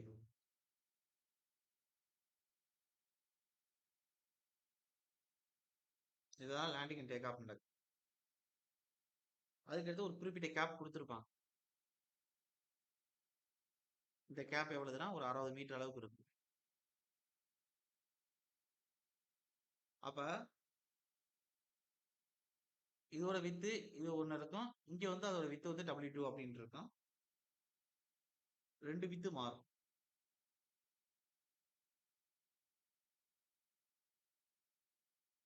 சரி ஓகே. அதுல எது குடுக்கறதுக்காண்டி குடுத்தேன். வேணாம். அதெல்லாம் தேவையில்ல கேட்க போறதில்ல. நமக்கு தேவையானது சென்டென்ஸ் தான். அப்ப ரன்வே முடிஞ்சதுக்கு அப்புறம் 60 மீட்டர் கேப் விட்டு இங்கிட்டும் கிளியர் ஜோன் குடுத்திருப்பாங்க. அப்ப இந்த கிளியர் ஜோன் என்ன சொல்லுவாங்க அப்படின்னா, ரன்வே கிளியர் ஜோன்ஸ் அப்படின்னு சொல்லுவாங்க.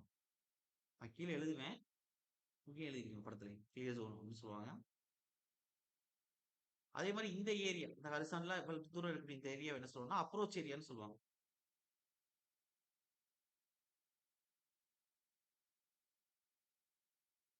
அப்ரோச் ஏரியான்னு சொல்லுவாங்க.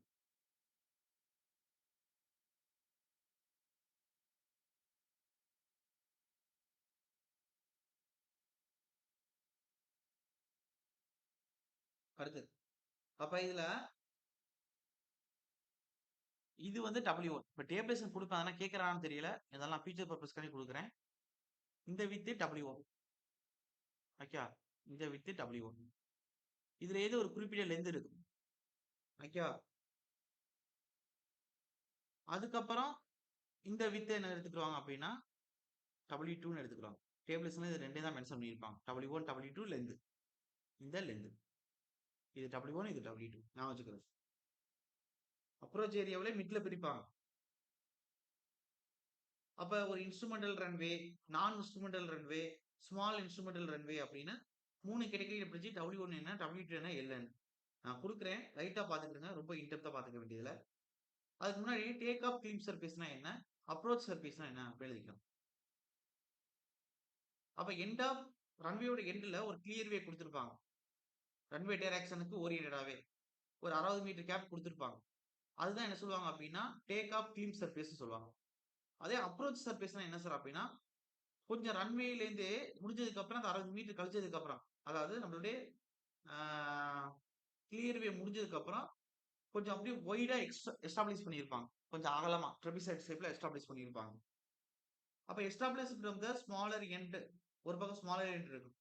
Of the runway sweep for each runway direction. 2 டைரக்ஷன்லேருந்து இந்த 2 டைரக்ஷன்லேருந்து கொஞ்சம் கொஞ்சமா எஸ்டாப்ளிஷ் ஆகி போயிரும்.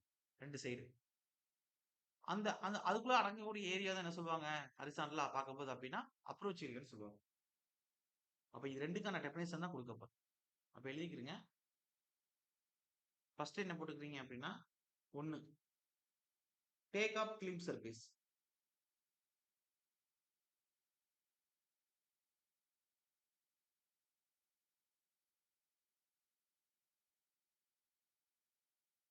டேக் ஆஃப் கிளீன் சர்ஃபேஸ்னா என்ன அப்படின்னா, it is established beyond end of runway or clear way of each runway direction.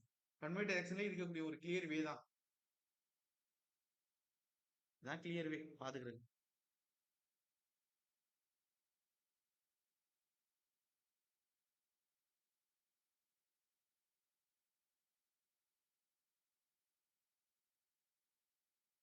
It is established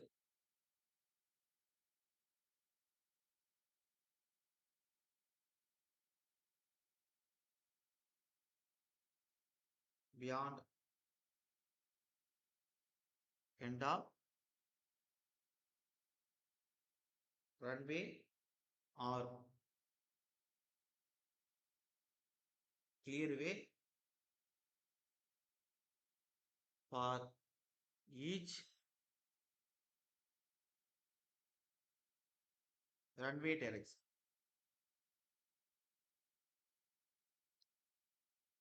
okay.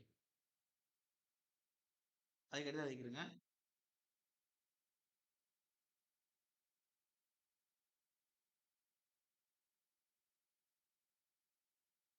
அதுக்கு அடுத்து அப்ரோச் சர்ஃபேஸ். இந்த அப்ரோச் இதான் அப்ரோச் ஏரியான்னு சொல்லுவாங்க. இதோட உங்களுக்கு என்ன தெரிஞ்சுக்கிறீங்க? இது ஒரு மினிமமா என்ன குடுத்திருப்பாங்க அப்படின்னா, அந்த ரன்வே கிளியர் ஜோன் வந்து 150 மீட்டர் குடுத்திருப்பாங்க. 150 மீட்டர் குடுத்திருப்பாங்க. இதோட ஒரு டைம் எக்ஸாம்ல கேட்டிருக்காங்கன்னு நெனைக்கிறேன். இதுல எழுதி இதுவரையும் இருக்கு இந்த வெர்டிகல் டிஸ்டன்ஸ். வெர்டிகல் இது 2 புள்ளிக்கு இடைப்பட்ட கிடைமட்ட தொலைவு தான். அப்ப இது வந்து 150 மீட்டர் குடுத்திருப்பாங்க. இந்த கேப் 60 மீட்டர். இந்த ஏரியா அப்ரோச் ஏரியா. இந்த ஜோன் வந்து clear zone. Runway clear zone. லேண்ட்லயும் எடுக்கணும், மேலயும் எடுக்கணும். பாத்துக்கிடுங்க. ஏர் வேலை. இந்த 60 மீட்டர் 150 மீட்டர் எக்ஸாம்ல கேட்டிருக்காங்கன்னு நெனைக்கிறேன். பாத்துக்கிடுங்க. அடுத்து எழுதிக்கிறங்க. Approach surface. Approach surface. ரன்வேயோட 2 எண்ட்லேருந்து அந்த கிளியர் வே வந்ததுக்கு அப்புறம் கொஞ்சம் கொஞ்சமா 2 சைடு வந்து வைடா டெவலப் பண்ணுவாங்க. ஒரு ட்ரெபிசாய்டு ஷேப் மாரி கொண்டு போவாங்க. அதான் அப்ரோச் சர்ஃபேஸ்ன்னு சொல்லுவாங்க. Approach area. Approach surface.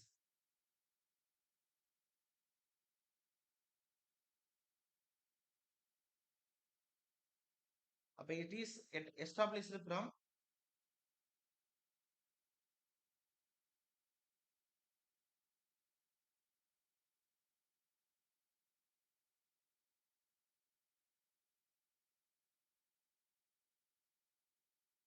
from the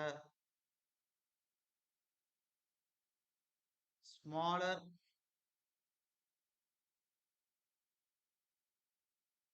End of the runway.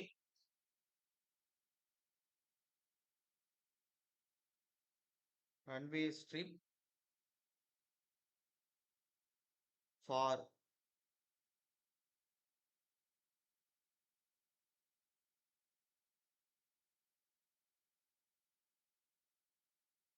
for each runway direction.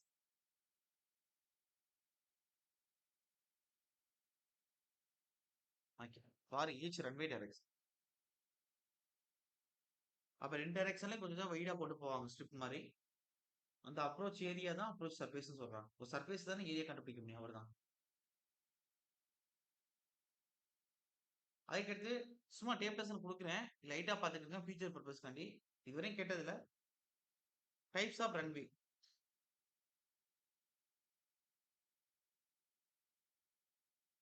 Initial with W1, W2 mid with அதோட லென்த் L. இங்க L மென்ஷன் பண்ணிட்டேன்னா W2 வரையும் உள்ளது. மென்ஷன் பண்ணிட்டேன். ஓகே. ஃபர்ஸ்ட் 3 தான் இருக்கு. இன்ஸ்ட்ருமெண்டல் ரன்வே அப்படின்னு சொல்லுவாங்க.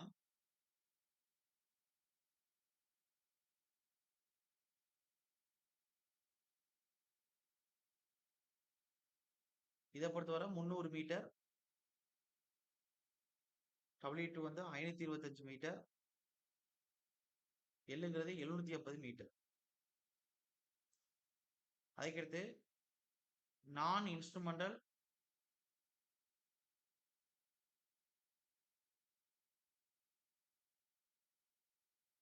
ரன்வேன்னு போடுங்க.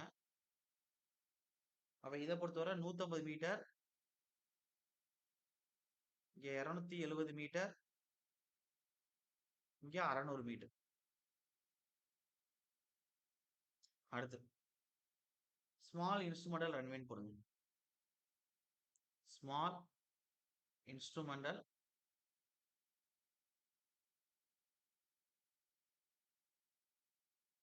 ரன்வேன்னு போடுங்க. இங்க 75 மீட்டர்,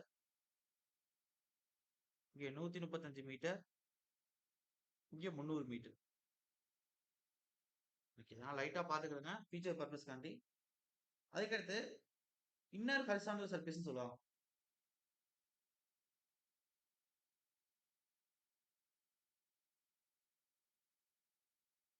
என்ன கேட்கிறானான்னு தெரியல.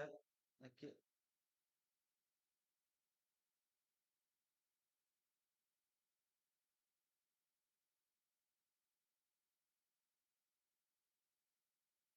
ஓகே, 2 போதும் சார். நான் கேட்கறான்னு தெரியல. ஃபீல்டில் இருந்து எழுதிக்கிறேங்க. To complete a take off to 10.5 metre altitude with all engine operating. இப்போ டேக் ஆஃப் பண்ண போறாங்கன்னா எடுத்தோடனே டக்குன்னு ஹைட் ஏற மாட்டாங்க.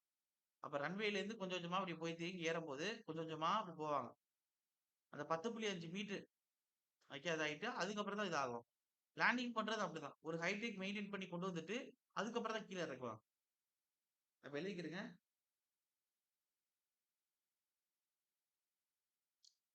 இப்ப என்ன ஹெட்டிங் கொடுத்துக்கிறீங்க அப்படின்னா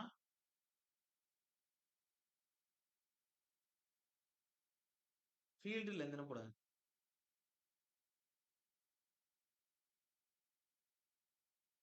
ஏர்போர்ட்ல தான் சொல்றேன்.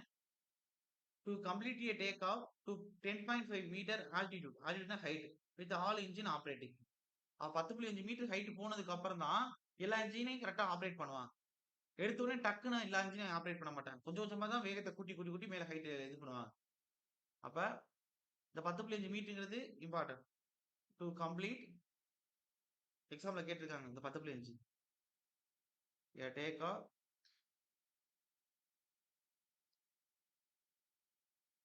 To 10.5 metre altitude height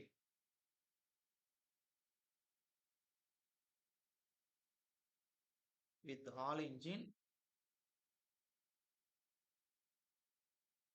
operating.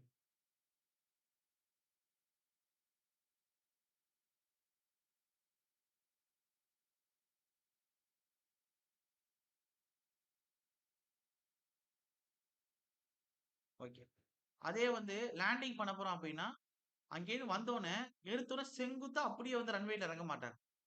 அப்ப மேலேருந்து ஹைட்டை இப்ப இந்த இடத்துல இருக்கக்கூடிய ஹைட்டை கொஞ்சம் குறைப்பாங்க.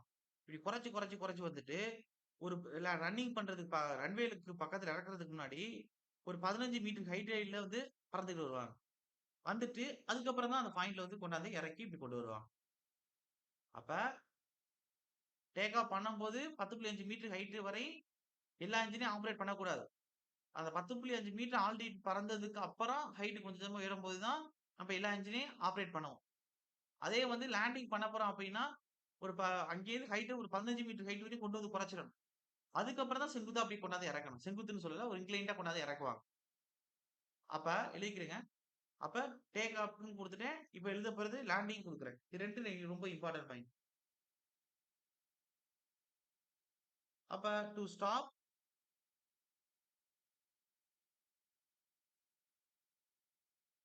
After landing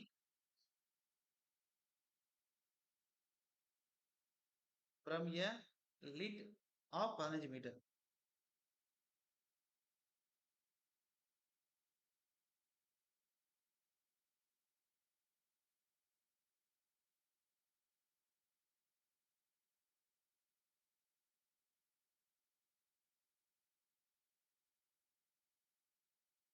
okay.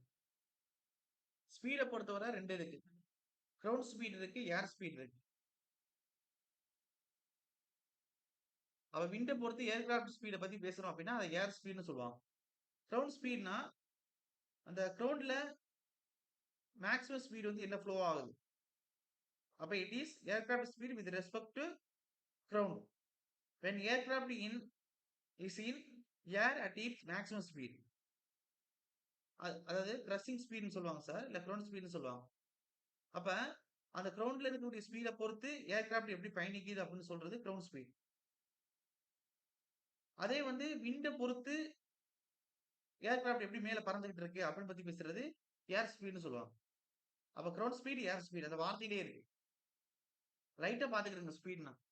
பார்த்துட்டு ரன்வே டிசைன் அடுத்து வந்து ரன்வே டிசைன் தான். அது ஸ்மால் ஏர்கிராஃப்ட் இருக்கு, மிக்ஸ்டு ஏர்கிராஃப்ட் இருக்கு, பிக் ஏர்கிராஃப்ட் இருக்கு. பெர்மிசிபிள் ஸ்பீட் லிமிட் தான் கொடுப்போம். அது காலம் இன்டு ஸ்பீடு தான் ரொம்ப இம்பார்ட்டன்ட். நான் சொல்றேன். இப்போ வந்து எழுதிக்கிறீங்க லாஸ்டா இந்த இதுல வந்து ஏர்போர்ட் பிளானிங்ல ஸ்பீடு தான் லாஸ்ட். ஸ்பீடு போடுது.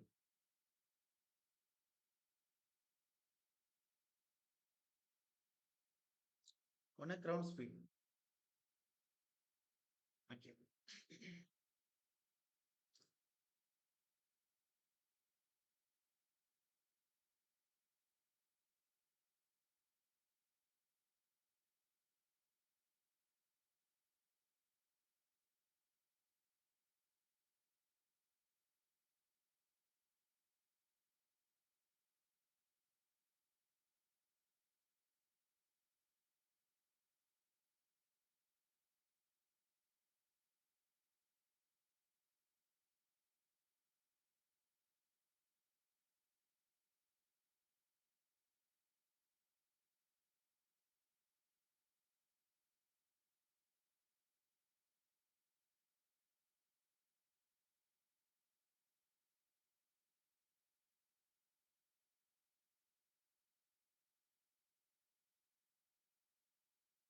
ஓகே.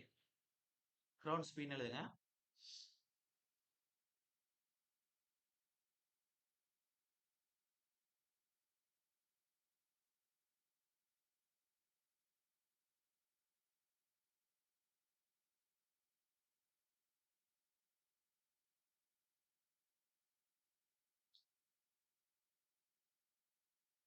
அப்ப கிரவுண்ட்ல விமானம் என்ன ஸ்பீட்ல போகுது அப்படின்னு சொல்றது கிரவுண்ட் ஸ்பீட். இது எதுக்காண்டி நம்ம இப்ப எடுத்துக்கிறோம் அப்படின்னா, சார் நம்ம ஏர்ல வந்து அதுல எவ்வளவு ஸ்பீட்ல போகுது அப்படின்னு தானே பார்க்கணும். ஏன் கிரவுண்ட் ஸ்பீட் எடுத்துக்கணும் அப்படின்னா, ரன்வேல வந்து ஓடுதுல ஸ்பீடா ஓடி தானே அடுத்து ஏர்ல வந்து மேல இது லிஃப்ட் ஆகுது. அப்ப ஓடும்போது ரன்வே வந்து எவ்வளவு எவ்வளவு இப்ப நம்ம சொல்றோம்ல, இப்ப மேக்ஸிமம் ஸ்பீட் லிமிட் வந்து 98% வந்து உங்களுக்கு டிசைன் ஸ்பீடு. அப்ப 85th பர்சன்டேஜ் வந்து உங்களுக்கு சேஃப் ஸ்பீடு. 15% வந்து மினிமம் ஸ்பீடு அப்படின்னா ஒரு ஹைவே வந்து ரோட் டிசைன் பண்றீங்க. அப்ப ரன்வே வந்து ஒரு ஸ்பீடுக்கு டிசைன் பண்ணணும்ல. அந்த ஏர்போர்ட் எவ்வளவு ஸ்பீட்ல ஓடுதோ அதுக்கு தகுந்த மாதிரி தானே அவங்க ஸ்பீட்ல ரன் பண்ணணும். அப்ப கிரவுண்ட்ல எவ்வளவு அந்த ரன்வே வந்து டிசைன் பண்றதுக்காக தான் அந்த கிரவுண்ட் ஸ்பீட பத்தி படிக்கிறோம். அப்ப எழுதிக்கிறங்க. அதாவது க்ரௌன் ஸ்பீட்னு சொல்லுவாங்க, இல்ல கிரசிங் ஸ்பீட்னு சொல்லுவாங்க. அப்ப it is aircraft speed with respect to crown when aircraft is an air at its maximum speed. அப்ப எழுதிக்கிறேன். இல்லாட்டி ஒரே லைன்லோட நம்ம போட்டுக்கலாம். க்ரௌண்ட்ல நம்ம ஏர்கிராஃப்டோட ஸ்பீட் எவ்வளவு இருக்க போகுது, அதான் க்ரௌன் ஸ்பீட். அப்ப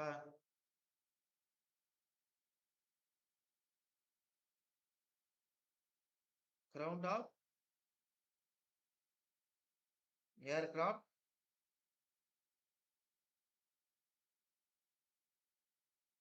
relative to ground of aircraft relative to ground. வேணா ப்ராக்கெட் எழுதிக்கிறங்க. எதுக்காண்டி அப்படின்னா இம்பார்ட்டன்ட் ஃபார் ரன்வேல இருந்து ரிசீவ். அப்ப எவ்வளவு ஸ்பீடுக்கு அப்புறம் தான் அது டேக் ஆஃப் ஆகுது, அப்ப எவ்வளவு தூரத்துக்கு ரன்வேல இருந்து தான் வைக்கணும், ரன்வேல இருந்து டிசைன் பண்றதுக்காண்டி இம்பார்ட்டன்ட்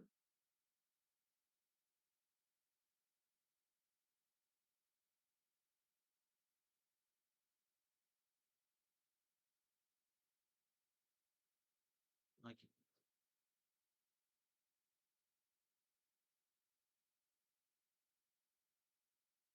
ஏர் ஸ்பீட், ஏர் ஸ்பீடை பொறுத்தவரை speed of aircraft relative to air. கிரவுண்டை பொறுத்து ஏர்கிராஃப்ட் ஸ்பீடை பத்தி பேசுறது கிரவுண்ட் ஸ்பீடு. ஏரை பொறுத்து பேசுறது ஏரோட ரிலேட் பண்ணி ஏர்கிராஃப்டோட ஸ்பீடை பத்தி பேசுறது ஏர் ஸ்பீடு. ஏர்னா விண்டு தான் சொல்றேன். அப்ப speed of aircraft relative to air, ப்ராக்கெட்ல விண்டுன்னு போட்டுக்கிறோம். That's all.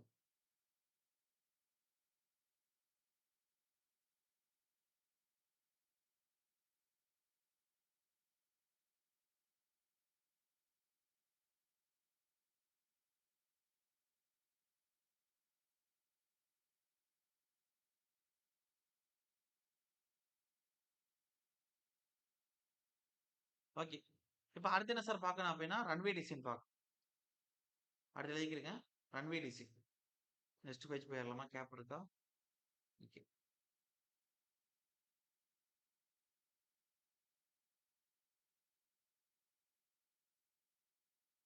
இதுவரையும் பார்த்ததுல ஒரு கொஸ்டின் கேட்கலாம், ஆனா மேலேயே கேட்டுட்டு முடிச்சிரும். இந்த எலிவேட்டர் ரட்டர் ஏலியன் பார்த்தோம்ல, ஏலியரா அதிலே கேட்டுட்டு முடிச்சிருவோம். அப்படி இல்லாட்டி மற்ற டேட்டாவில் கூட கேட்க வாய்ப்பு இருக்கு. ஓகே. இப்போ உள்ளதுல ரன்வே டிசைன்ல ஒரு கொஸ்டின் கேட்பான். அடுத்து பார்க்கிங் அண்ட் சிக்னல்ல ஒரு கொஸ்டின் கேட்பான். இல்ல ஒருவேளை அதிகமா கேட்கறான், 2 கொஸ்டினா கேட்கறான்னா ரன்வே டிசைன்ல 2 கொஸ்டினா கேட்கும். ஓகே எழுதிக்கிறேங்க.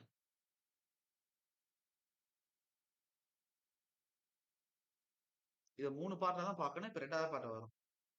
அப்ப in order to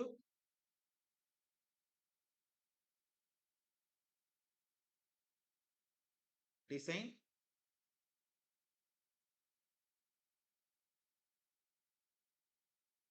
the runway, it's first fixed. Runway design எதுக்காண்டி எடுக்கிறோம் அப்படின்னா ரன்வே டிசைன் பண்றதுக்கு ஃபர்ஸ்டே முடிவு பண்ணிடுறது. ஏர்போர்ட்ல ரன்வே அமைக்கிறதுக்கு முன்னாடி இந்தந்த விஷயங்கள்லாம் இருக்கணும், இப்படி இருக்கணும்னா இட்ஸ் ஃபர்ஸ்ட் ஃபிக்ஸ்டு.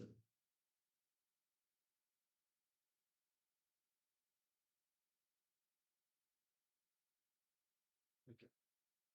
அப்ப runway is usually oriented in the direction of prevailing wind. அப்ப ரன்வே வந்து டைரக்ஷன் ஆஃப் ப்ரிவைலிங் விண்ட்ல தான் கொடுக்குறோம். அப்ப ஏர்கிராஃப்ட் வந்து டேக் ஆஃப் ஆகுறதுக்கு விண்டு தேவைப்படுது. ஓகே. அந்த விண்டு எப்படி இருக்குன்னா அந்த எகென்ஸ்டா இருக்கும், அந்த லேண்டுக்கு எகென்ஸ்ட்னா ஆப்போசிட்ல. அப்ப அதுதான் ஹெட் விண்ட்னு சொல்றோம். அது எதுக்காண்டி சார் தேவைப்படுது அப்படின்னா அந்த ஏர்கிராஃப்ட உந்தி மேல தள்ளுறதுக்கு, லிஃப்ட் பண்றதுக்கான ஃபோர்ஸ் கொடுக்கறதுக்கு, இன்க்ரீஸ் பண்றதுக்கு. அப்ப இன்க்ரீசஸ் லிஃப்ட் ஃபோர்ஸ். அதுக்கடுத்து ரன்வேல ரொம்ப தூரம் ஓடி போகணுங்கிற அவசியம் இல்லை. ஈஸியா டக்குன்னு லிஃப்ட் பண்ணிருச்சு இந்த ஹெட்விண்ட்ங்கிறது அப்படின்னா டேக் ஆஃப் பண்ணக்கூடிய டிஸ்டன்ஸ் கம்மியாயிரும், ரெடியூஸ் ஆயிரும். கம்மியான தூரத்திலே டக்குன்னு ஓடி மேல இதாயிரும், எவ்விரும்.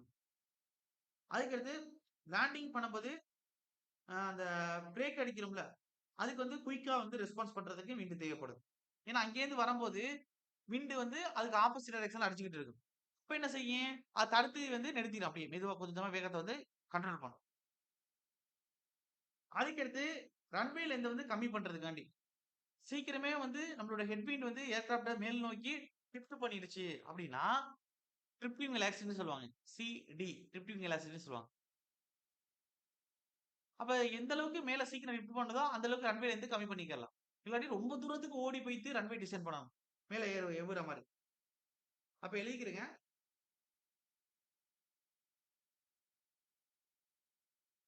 ரன்வே வந்து பிரிவிலிங் விண்ட் டைரக்ஷன் அடிப்படையில தான் அமைக்கிறோம். அப்ப காற்ற வந்து டேக் ஆஃப் செய்யணும் அப்டின்னா, எதிர் திசையில அடிக்கிறதுக்கு தகுந்த மாரி ரன்வே டிசைன் பண்ணணும். அது எதிர் திசையில அடிக்கக்கூடிய அந்த ஏர தான் என்ன சொல்லுவாங்க அப்டின்னா, ஹெட் விண்ட் அப்டின்னு சொல்லுவாங்க. அப்ப அந்த ஏர்கிராப்ட்க்கு ஹெட்ட நோக்கி அடிக்கிறதுனால ஹெட் விண்ட். அப்ப காத்துக்கு அந்த ஏருக்கு எதிர்த்து தான் லேண்டே வந்து நம்ம எடுக்கணும். ஏர்கிராப்ட்டே டிசைன் பண்ணணும். ஏர்கிராப்ட்ல அது முக்கியமா ரன்வே டிசைன் பண்ணணும். லேண்டிங் செய்யறதுக்கு தகுந்த மாரி. அப்ப எழுதிக்கிறங்க.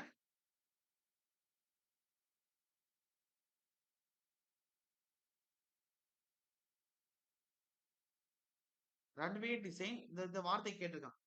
ரன்வே எதுக்காக டிசைன் பண்றோம் அப்டின்னா, ரன்வே வந்து direction of பிரிவிலிங் wind.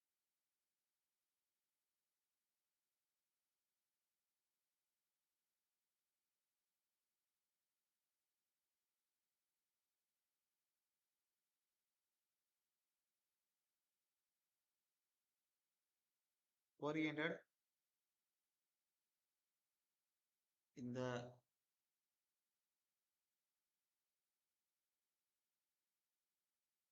Direction of prevailing wind. அதாவது என்ன சொல்றாங்க அப்படின்னா, the direction of wind opposite to the direction of landing and take off. Landing பண்றதுக்கோ டேக் ஆஃப் பண்றதுக்கோ ஆப்போசிட்ல விண்ட் அடிக்கிற மாதிரி வைக்கிறோம்ல, அதுதான் சொல்றாங்க டைரக்ஷன் ஆஃப் ட்ராவலிங் விண்ட்ல நம்ம ரன்வே வந்து அமைக்கணும் அப்படின்னு. அப்ப த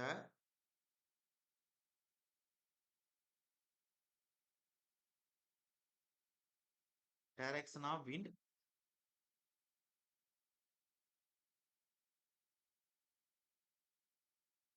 ஆப்போசிட் டு த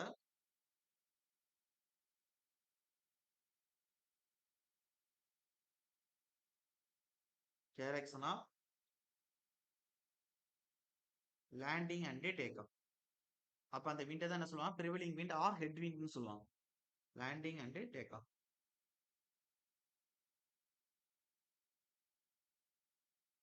அப்ப இந்த ஹெட் விண்ட் ப்ரொவைட், இந்த ஹெட் விண்ட் என்னென்ன விஷயத்த நம்ம ப்ரொவைட் பண்ணுது அப்படின்னா, நான் இப்ப சொன்னேனே, லிஃப்ட் ஃபோர்ஸ் அதிகப்படுத்துது, ரன்னிங் லென்த்தை கம்மி பண்ணுது.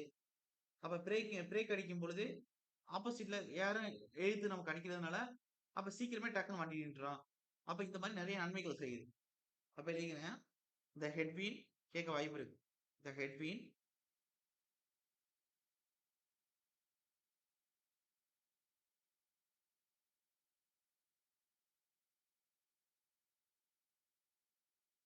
provides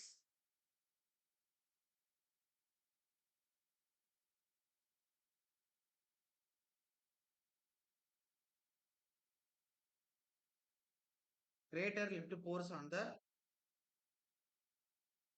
அதாவது டேக் ஆஃப் ஆகும்போது நம்மளுடைய ரெக்கட்டைக்கு, ஏர்கிராப்டோட ரெக்கட்னா விங்கு, அதுக்கு கிரேட்டர் லிஃப்ட் பண்ணி மேல தூக்கி விடுது. லிஃப்ட் பண்ணி மேல ஃபோர்ஸ் அனுப்புது. லிஃப்டிங் வெலாசிட்டி கொடுக்குது. The headwind provides greater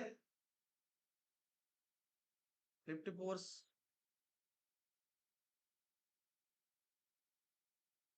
on the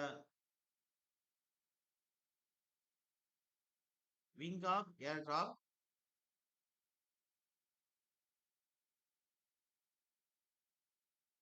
when it is taking off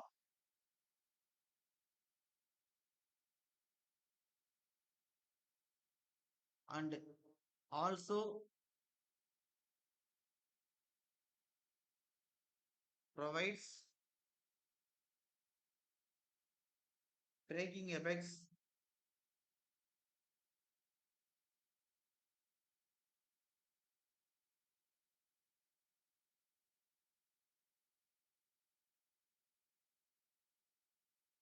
to the aircraft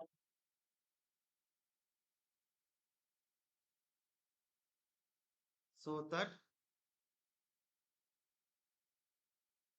runway length required is less. மேல சொன்ன விஷயத்தை தான் இப்ப நான் எழுதிக்கிட்டு இருக்கேன். வேணாலும் திரும்பி சொல்றேன்.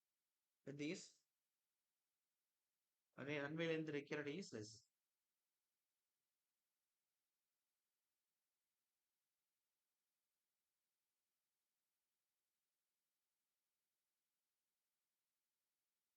ஓகே. அப்ப என்ன சொல்றாங்க அப்படின்னா நல்லா அப்சர்வ் பண்ணுங்க. அதாவது இந்த ஹெட்விண்ட் ப்ரொவைட் கிரேட்டர் லிஃப்ட் ஃபோர்ஸ். இந்த ஹெட்விண்ட் எது எதுக்குன்னா பயன்படுது அப்படின்னா அந்த விங்க லிஃப்ட் பண்ணி மேல அனுப்புறது. Lift force on the wing. Okay. அந்த ஏர்கிராஃப்ட். அதுக்கடுத்து ஆல்சோ ப்ரொவைட் பிரேக்கிங் எஃபெக்ட். அப்ப வந்து ஆப்போசிட்ல விண்ட் அடிக்கும்போது நம்ம பிரேக் அடிக்கும்போது அதுவும் வந்து ஹெல்ப் பண்ணும். கொஞ்சம் வண்டி நிறுத்துறதுக்கு. அதுக்கடுத்து ரன்வே லென்த்துக்கு வந்து ரொம்ப தூரம் ஓடி போய் தான் மேல ஏறணுங்கிற அவசியம் இல்ல. அப்ப ரன்வே லென்த்த கம்மி பண்றதுக்கு, லெஸ் பண்றதுக்கு, குறைக்கிறதுக்கு. அப்ப இதுக்கு தான் என்ன செய்யுது? நம்மளுடைய ஹெட்விண்ட் வந்து பயன்படுது. அடுத்து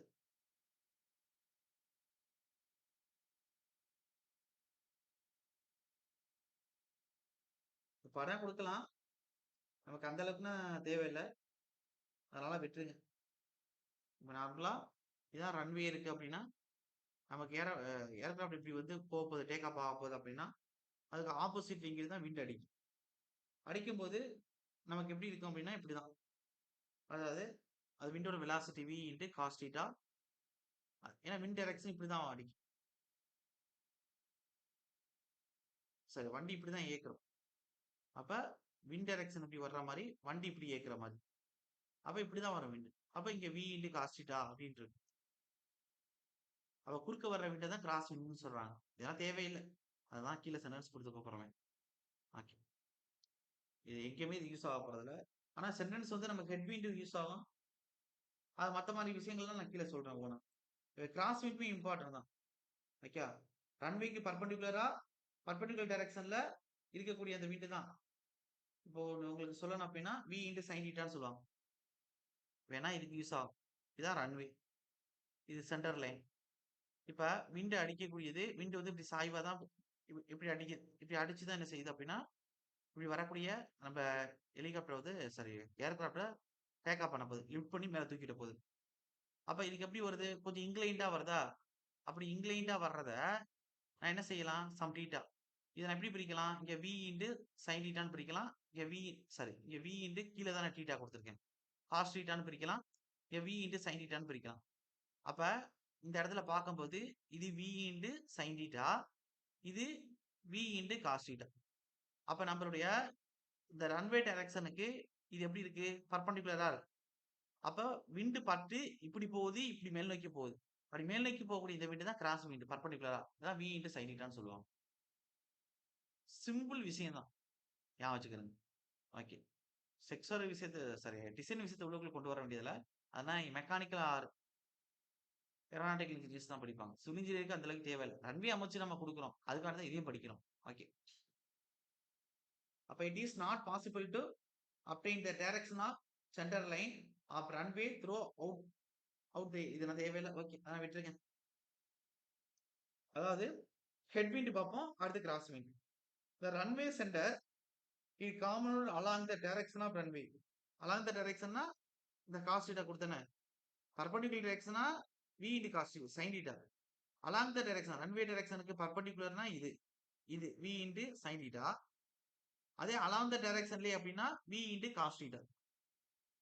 ஏன்னா விண்ட் வந்து உங்களுக்கு இப்படி சாய்வா தான் அடிக்க போகுது. இப்படி உங்களுக்கு டேக் ஆஃப் இந்த டைரக்ஷன்ல போகுதுன்னா இப்படி சாய்வா தான் அடிக்க போகுது. அதுதான் இப்படி பிரியுது. ஒரு குறிப்பிட்ட கோணத்துல அடிக்கக்கூடிய இந்த விண்ட் தான் v into cos theta, v into sine தான் பிரிக்குது. அப்ப அலாங் த டைரக்ஷன்லயே இருக்கக்கூடிய விண்ட் அதை ஹெட் விண்ட்னு சொல்லுவாங்க. பர்பண்டிகுலரா இருக்கக்கூடியது கிராஸ் விண்ட்னு சொல்லுவாங்க. அவ்வளவுதான் விஷயம். இப்ப நான் சொன்ன விஷயத்தை தான் சென்டென்ஸா உங்களுக்கு கொடுக்க போறேன். இப்ப perpendicular along the direction or parallel இந்த வார்த்தை தான் இம்பார்ட்டன்ட். அப்ப எழுதிக்கிறேங்க.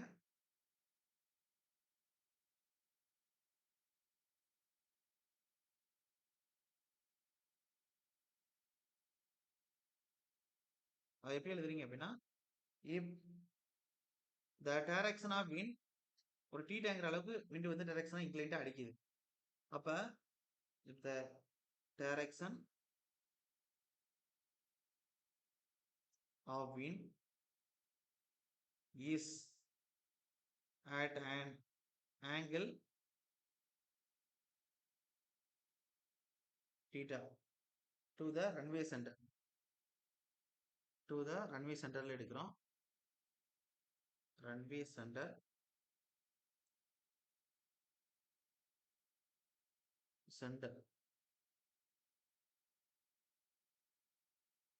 its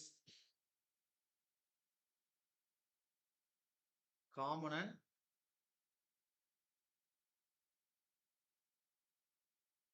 along the direction of runway.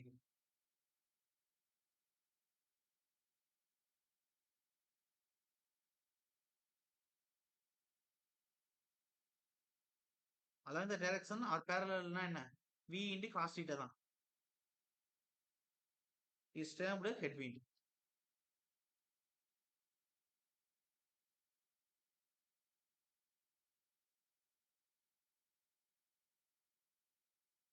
அடுத்து ரெண்டாவது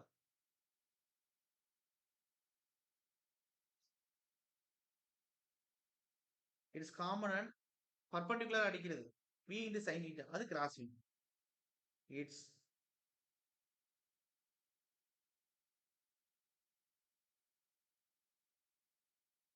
common and perpendicular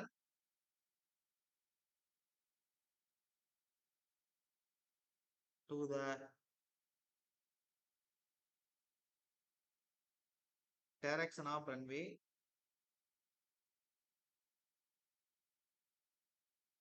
v into sin theta ன்னு சொல்லுவாங்க. is termed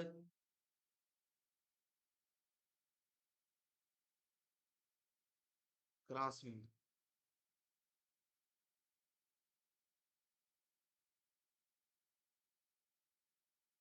அப்ப இது வந்து என்ன செய்யும்னா interrupt in safe landing and take off. அப்ப இது interrupt பண்ணும் cross windங்கிறது which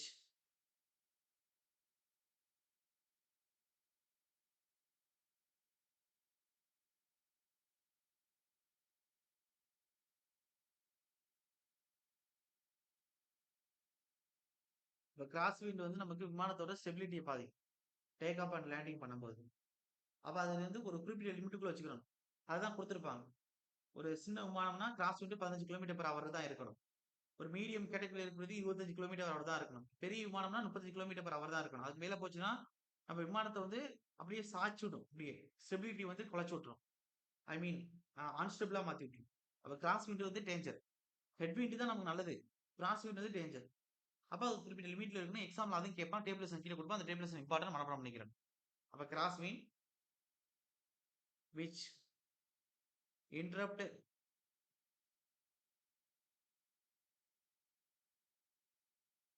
in சேஃபா லேண்ட் பண்றதையும் இன்டரப்ட் பண்ணி விட்டுரும். டேக் ஆஃப் பண்றதையும் இன்டரப்ட் பண்ணி விட்டுரும்.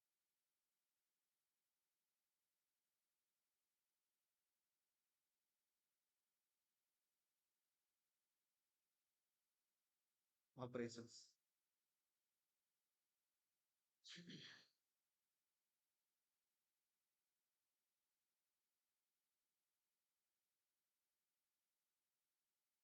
இப்ப இதுக்கு படமே கொடுத்துட்றேன். மேல எழுதின 2 விஷயத்துக்கான உண்மையான டெபினேஷன் என்ன சார் அப்படின்னா படம். இதான் ரன்வே. இந்த ரன்வேல சென்டர் லைன் எது சார் அப்படின்னா இதுதான் அதோட சென்டர் லைன். இதுதான் அதோட சென்டர் லைன். இப்ப எப்படி வந்து நம்மளுடைய ஏர்கிராஃப்ட் வந்து போக போகுது லிப்ட் ஆக போகுது அப்படின்னா இந்த டைரக்ஷன்ல. இந்த டைரக்ஷன்ல எனக்கு ஏர்கிராஃப்ட் வந்து எப்படி ஆக போகுது அப்படின்னா லிப்ட் ஆக போகுது.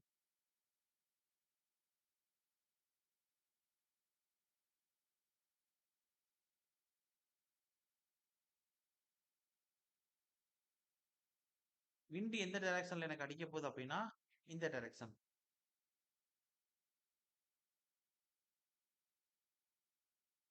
அப்ப எனக்கு டேக் ஆஃப் ஆகுறது இந்த டைரக்ஷன். விண்ட் இதாகிறது ஹெட் விண்ட் வந்து சாரி ஹெட் விண்ட்ல விண்ட் டைரக்ஷன் வந்து இது ஃபர்ஸ்ட் விண்ட் டைரக்ஷன் இப்படி. ஆனா விண்ட் டைரக்ஷன் எப்படி இருக்கும்? இப்படி ஸ்ட்ரெயிட்டா போகாது. ஒரு சாய்வலா இப்படிதான் போகும். எப்பயும் விண்ட் வந்து இப்படிதான் அடிக்கும். அப்ப இந்த இடத்துல நீங்க படம் வரைஞ்சீங்க அப்படின்னா சென்டர் லைன்ல விண்ட் அடிக்கிறது எப்படி அடிக்குது? இப்படிதான் அடிக்குது. ஏன்னா இப்படித்தானே அது வந்து இப்படி இது ஏர்கிராஃப்ட் அடிச்சு இப்படி மேல அப்படியே லிஃப்ட் பண்ண போறது. இது டேக் ஆஃப் ஆகுறது, லிஃப்ட் ஆகுறதுக்கு உதவுது. டேக் ஆஃப் ஆகுறதுக்கு. அப்ப இப்படிதான் அடிக்குது சம் தீட்டா. அப்ப தீட்டான்னு வந்துட்டாவே தீட்டா கூடிய பாயிண்ட் என்ன சொல்லுவோம்? V இன்டு காஸ் தீட்டான்னு சொல்லுவோம். அப்ப இந்த V இன்டு காஸ் தீட்டாங்கிறது ஹெட் விண்ட். இவன் நல்ல விசில். இப்படி மேல் நோக்கி போறானா? இவன் கெட்ட விசில். V into sine theta. இவன் வந்து கிராஸ் விண்ட். இவன் வந்து ஸ்டெபிலிட்டியை குறைச்சிட்டுரும். மேல லிஃப்ட் ஆகிறத குறைச்சிட்டுரும். இவன் டேஞ்சர். இவன் நல்லவன். இதுதான் மேல கொடுத்துருக்கு. இதுல பேசிருக்கிறது இதுதான். அப்ப இந்த direction of wind is at angle theta. இந்த தீட்டா ஆங்கிள் அப்ப ரன்வே சென்டர்ல எடுத்திருக்கேன். அந்த டாட்டர் லைன்ல ரன்வே சென்டர்ல இருக்கேன். It's component along the direction of runway. அதே ரன்வேல வருது எனக்கு. ரன்வேலே அதே ரன்வே ரன்வே இப்படிதான் போட்டிருக்கேன். அதே டைரக்ஷன்ல இந்த வி இன்டி காஸ்ட் அப்படி போகுது. அதே டைரக்ஷன்ல. அதான் ஹெட் விண்ட்னு சொல்றேன். அதுதான் எழுதிருக்கு. ஒன்றும் புதுசா எதுவுமே நான் எழுதல. மேல கொடுத்துருக்க டெபினேஷனுக்கு படத்தை கொடுத்துருக்கேன். அவ்வளவுதான். அடுத்து அடுத்து இந்த கிராஸ் விண்ட் வந்து லிமிட்டுக்குள்ள வச்சுக்கிறோம்னா இது மனப்பாடம் பண்ணணும் எக்ஸாம்ல கேட்கலாம். மனப்பாடம் பண்ணி தான் மேல டைப்ஸ் ஆஃப் ஏர்கிராஃப்ட் போட்டுக்கிறேங்க. இது மனப்பாடம் பண்ணணும் ஏர்கிராஃப்ட். இங்க பெர்மிசிபிள் பெர்மிசிபிள் கிராஸ் விண்ட். அது permissible V into cos sine theta cross wind. V into sine theta cross wind.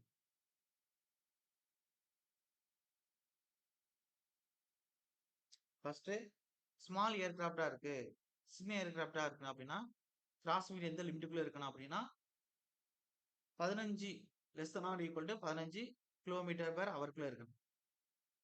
கொஞ்சம் மிக்ஸ்டு ஏர்கிராஃப்ட் சின்னது பெருசு கலந்த மாதிரி மிக்ஸ்டு மீடியம் கேட்டகரியில மிக்ஸ்டு ஏர்கிராஃப்ட் அப்படின்னா கிராஸ் விண்ட் வந்து 25 கிலோமீட்டர் பெர் ஹவருக்குள்ள இருக்கணும். இதான் என்ன சொல்லுவாங்க? காலம் விண்ட் ஸ்பீட்னு சொல்லுவாங்க. எக்ஸாம்ல கேட்டிருக்கேன். காலம் விண்ட் ஸ்பீட். அதுக்கடுத்து big aircraft or large aircraft. ஸ்மால்னு கொடுத்ததுனால பிக் கொடுத்துருக்கேன். இல்லை லார்ஜ்னோட எழுதிக்கிறேங்க. பெரிய ஏர்கிராஃப்ட். அப்போ அதுக்குன்னா காலம் ஸ்பீட் எவ்வளோ சரி கிராஸ் ஸ்பீட் எவ்வளோ இருந்துக்கலாம் அப்படின்னா less than or equal to 35 kilometre per ஹவருக்குள்ள இருக்கும். இதை நீங்க மனப்பாடம் பண்ணணும்னா பண்ணிக்கிறீங்க. அதுக்கடுத்து இது எல்லாமே யார் சார் கொடுக்குறா அப்படின்னா FAAன்னு சொல்லுவாங்க. Federal aviation administration. இது எப்போ கிரியேட் பண்ணாங்கன்னா 1995 வந்து கிரியேட் பண்ணியிருப்பாங்க. அவங்க தான் என்ன சொல்றாங்கன்னா இந்த ரூல்ஸ் அண்ட் ரெகுலேஷன்ஸ் தான் கொடுக்குறாங்க. அதே வந்து ஃபெடரல் ஏவியேஷன் அட்மினிஸ்ட்ரேஷன் இது வந்து நம்ம இதுல இருக்கக்கூடியது. இதே வந்து இன்டர்நேஷனல் என்ன இருக்கும் அப்படின்னா ICAO இருக்கும். இன்டர்நேஷனல் சிவில் ஏவியேஷன் ஆர்கனைசேஷன் அப்படின்னு சொல்லுவாங்க. அப்ப இதுக்கான விரிவாக்கான கேட்டிருக்காங்க. FAA என்ன, ஃபெடரல் ஏவியேஷன் அட்மினிஸ்ட்ரேஷன். ICAO என்ன, இன்டர்நேஷனல் சிவில் ஏவியேஷன் ஆர்கனைசேஷன். நான் இப்ப கொடுப்பேன் அதெல்லாம். அப்ப எழுதிக்கிடுங்க. அடுத்து என்ன சார் அப்படின்னா அதாவது அக்கார்டிங் டு FAA பிராக்கெட் எழுதிக்கிறேங்க. Federal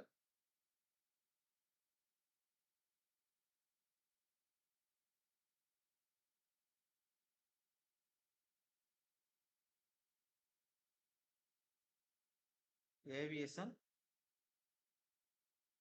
administration. இது வந்து எப்போ உருவாக்கப்பட்டதுன்னா 1995 1995 உருவாக்கியிருக்காங்க.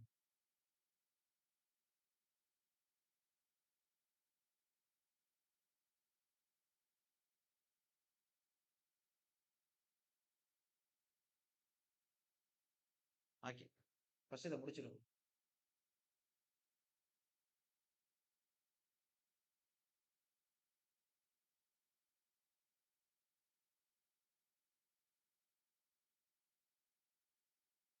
சாரி சார், மாத்தி சொல்லிட்டேன். வருஷம் மாத்தி சொல்லிட்டேன். சாரி. ஃபெடரல் ஏவியேஷன் அட்மினிஸ்ட்ரேஷன் வந்து 1958 கொண்டாந்துருப்பாங்க. யார் எஸ்டாப்ளிஷ் பண்ணியிருக்குது 1958. அது எப்போ ஃபார்ம் பண்ணாங்கன்னா ஃபெடரல் ஏவியேஷன் ஆக்ட் 1958 படி. கண்ட்ரி வந்து யுனைடெட் ஸ்டேட்ஸ். சாரி, அதுக்கு அடுத்து வந்து ஐசியு வந்து எப்ப எஸ்டாப்ளிஷ் பண்ணா 1944. ஓகே. சிகாகோ கான்வென்ஷன்ல உருவாக்கியிருப்பாங்க. அது எப்போ வந்து நடைமுறைக்கு வந்துச்சு அப்படின்னா 47ல அந்த யுனைடெட் நேஷன்ஸ் தான் ஏஜென்சியா செயல்படுது. ஓகே. சரியா இதை மாத்திக்கிறேங்க.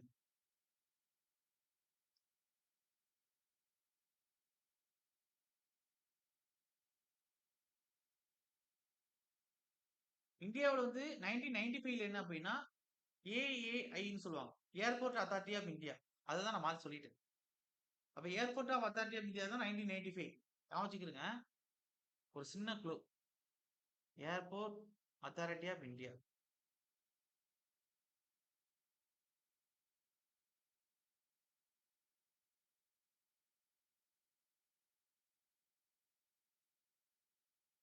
வருஷம் 1995. அதுக்கடுத்து ஃபெடரல் எஃப்ஏஏன்னு சொல்லுவாங்க. Aviation Administration. எஃப்ஏ. இங்க விளக்கம் கொடுத்துட்டேன். அதனால இங்க எழுதல, வருஷத்தையும் எழுதுறேன்.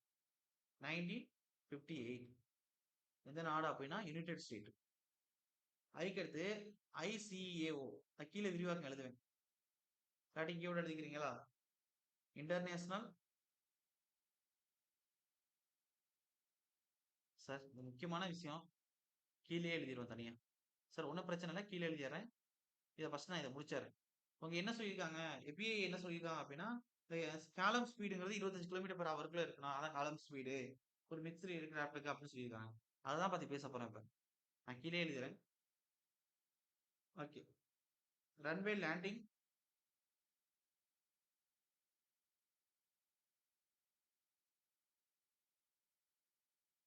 Runway landing. Mixed air traffic should be planned. Mixed landing மிக்சடுன்னு கொடுத்துட்டாங்க. Mixed air traffic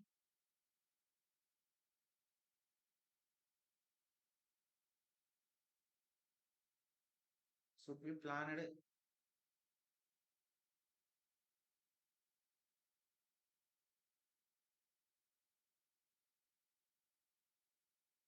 The wind coverage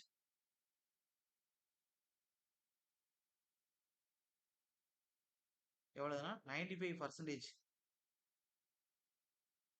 and permissible cross wind component should not exceed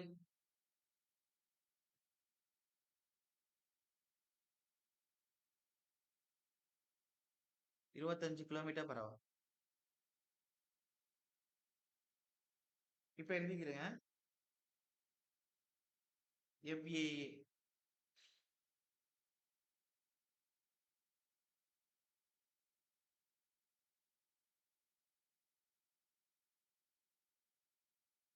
நோட்னு போட்டு எழுதிக்கிறீங்களா?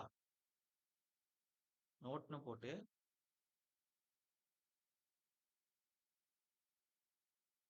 மேலே எழுதியாச்சும் இருந்தாலும் கொடுக்குறேன். FAAங்கிறது ஃபெடரல் ஏவியேஷன்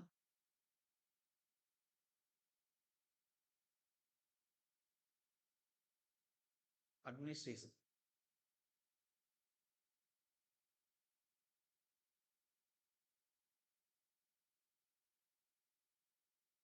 அப்ப எந்த இயர் எஸ்டாப்ளிஷ் பண்ணா அப்படின்னா 1958. வருஷமும் இம்பார்ட்டன்ட். அதுக்கடுத்து ஐசியு. இந்த விரிவாக்கமே நிறைய டைம் கேட்டிருக்காங்க. ஆரம்ப காலகட்டத்துல ஏர்போர்ட்ல டெஃபினிஷனா கேட்க மாட்டாங்க. ஸ்ட்ரெயிட்டா அந்த விரிவாக்கம் தான் கேட்டுட்டு போயிடுவாங்க ஒரு கொஸ்டின். International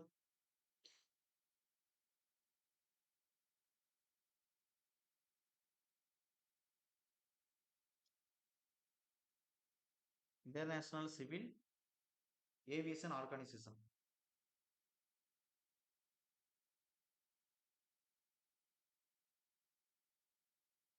organisation. இது எந்த வருஷம் அப்படின்னா எஸ்டாப்ளிஷ் பண்ணது 1944. வச்சுக்கிறேங்க. யுனைடெட் நேஷன்ஸ் மேல உள்ளது யுஎஸ். அதோட தேவையில்ல. Okay.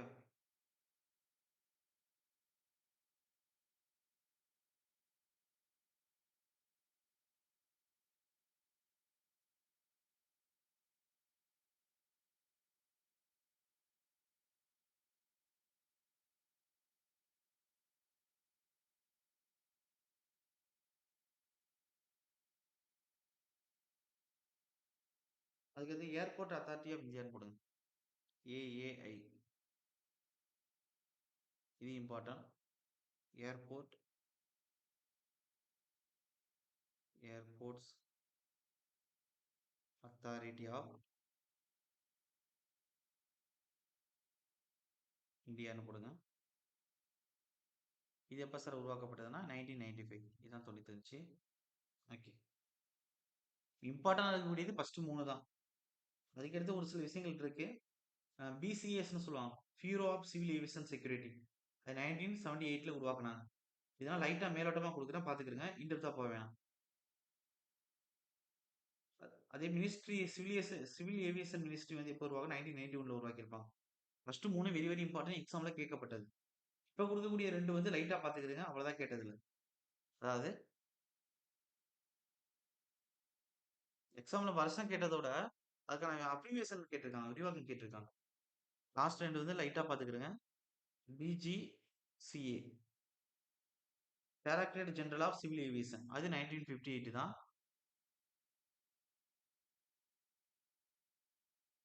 Directorate general of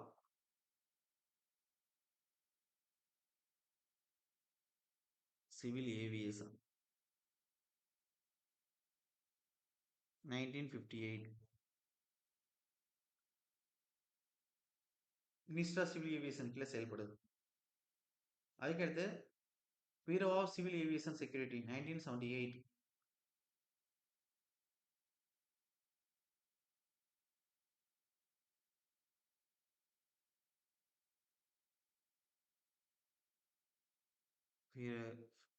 bureau of civil aviation security.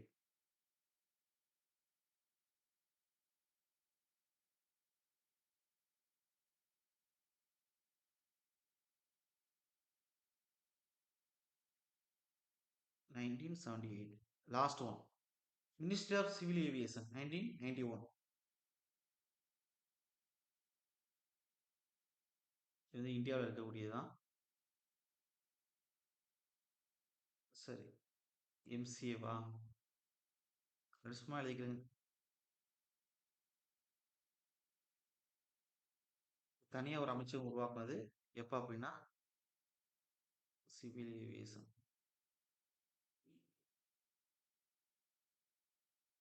1991. தனியா வந்து நம்ம இந்தியாவில் வந்து ஒரு மினிஸ்ட்ரியா உருவாக்குனா 1991ல. அதாவது separate ministry formed.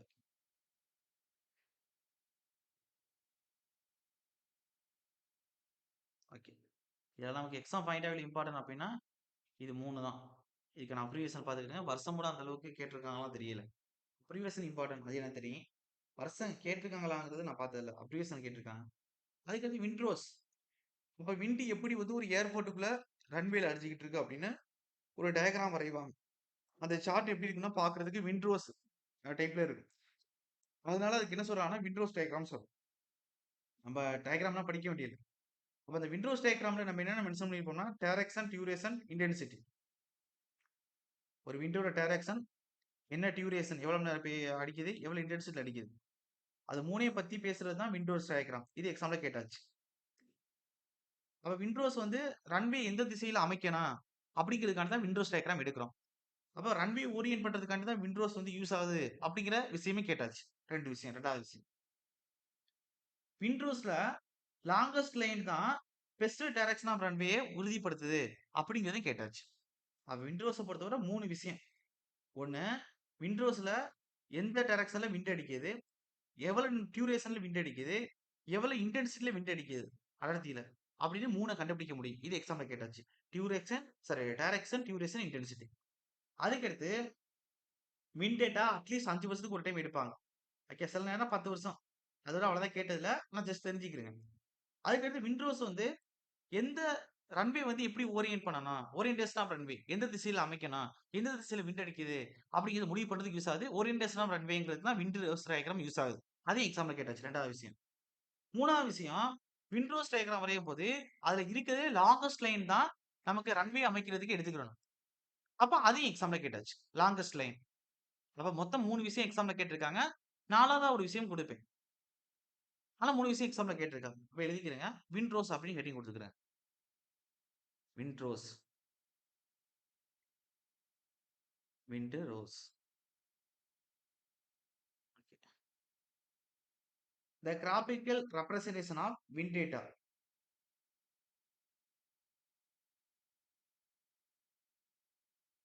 The graphical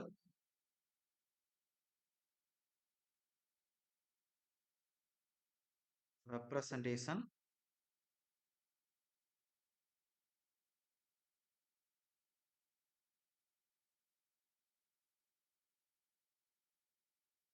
wind data.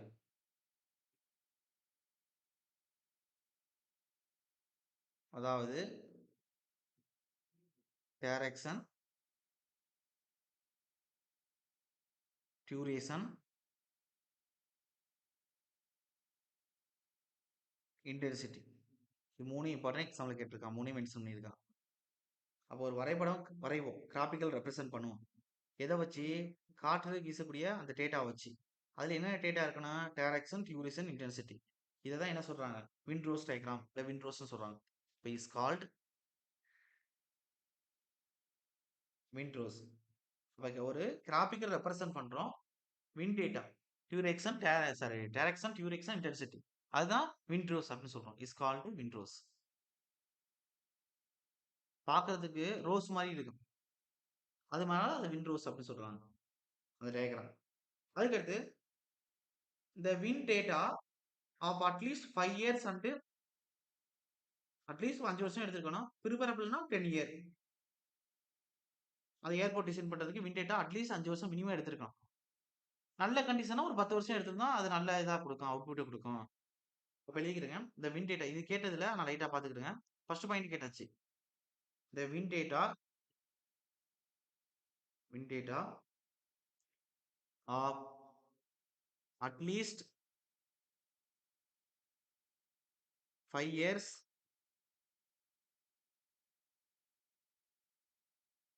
and preferable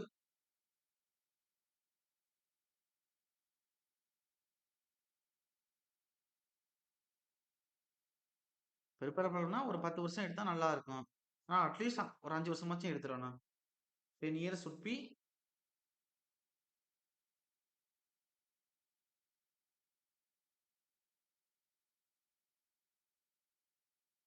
10 years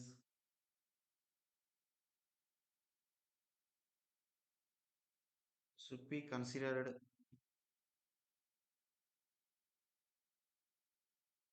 while designing the airport.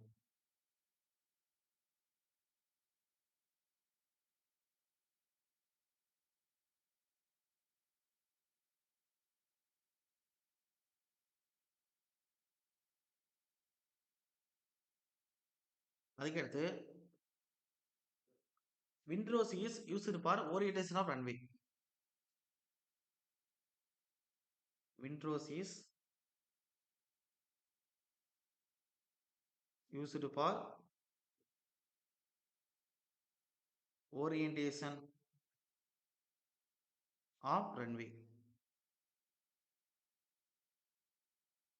Runway orient இது எக்ஸாம்ல கேட்டாச்சு. ரன்வே ஓரியன்டேஷன் தான் இந்த விண்ட்ரோஸ் டயக்ராம் பயன்படுத்துறோம். எக்ஸாம்ல கேட்டாச்சு. அதுக்கடுத்து இந்த பாயிண்ட்டும் எக்ஸாம்ல கேட்டாச்சு. இப்ப எழுத போறோம். இந்த பெஸ்ட் டைரக்ஷன் ஆஃப் ரன்வே எது அப்படின்னா அந்த டயக்ராம்லயே லாங்கஸ்ட் லைனா இருக்குல்ல விண்ட்ரோஸ் டயக்ராம்ல அந்த லைன் தான் பெஸ்ட் டைரக்ஷன் ஆஃப் ரன்வே. நீங்க அமைக்கிறது ரன்வே அமைக்க போறீங்க அப்படின்னா பெஸ்ட் டைரக்ஷன் அதான். கிடைச்சிருக்கக்கூடிய டேட்டா டைரக்ஷன், டியூரேஷன், இன்டென்சிட்டி இந்த தகவலின் அடிப்படையில் வரையக்கூடியதுதான் விண்ட்ரோஸ் டயக்ராம். ஃபர்ஸ்ட் விஷயம் முடிஞ்சிருச்சு. 2வது அட்லீஸ்ட் 5 வருஷத்துக்காச்சும் இந்த டேட்டாஸ் கலெக்ட் பண்ணியிருக்கணும். எந்த திசையில அடிக்குது, எவ்வளவு நேரம் அடிக்குது, இன்டென்சிட்டி ஆஃப் ஏர் எப்படி இருக்கு, விண்ட் எப்படி இருக்குன்னு 5 வருஷம் வந்து கலெக்ட் பண்ணணும்.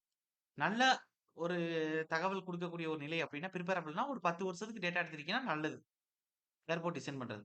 அதுக்கடுத்து விண்ட்ரோஸ்ட் வந்து ரன்வே ஓரியன்ட் பண்றதுக்கு. எந்த திசையில ரன்வே அமைக்கணும் அப்டின்னு ஓரியன்டேஷன் ரன்வேக்கு பயன்படுது. அதுக்கடுத்து அந்த விண்டோஸ் டயகிராம்ல நெறைய லைன்ஸ் குடுத்திருப்பாங்க. அதுல லாங்கஸ்ட் லைன் தான் பெஸ்ட் சூட்டபிளா ரன்வே ஓரியன்ட் பண்றதுக்கு. ரன்வே அமைக்கிறதுக்கு. இப்ப எழுதிக்கிறேங்க. தி பெஸ்ட் டைரக்ஷன் இது எக்ஸாம்ல கேட்டாச்சு.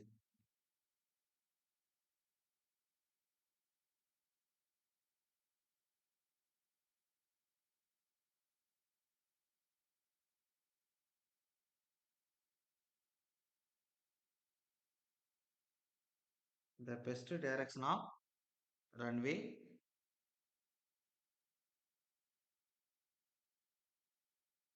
Is along the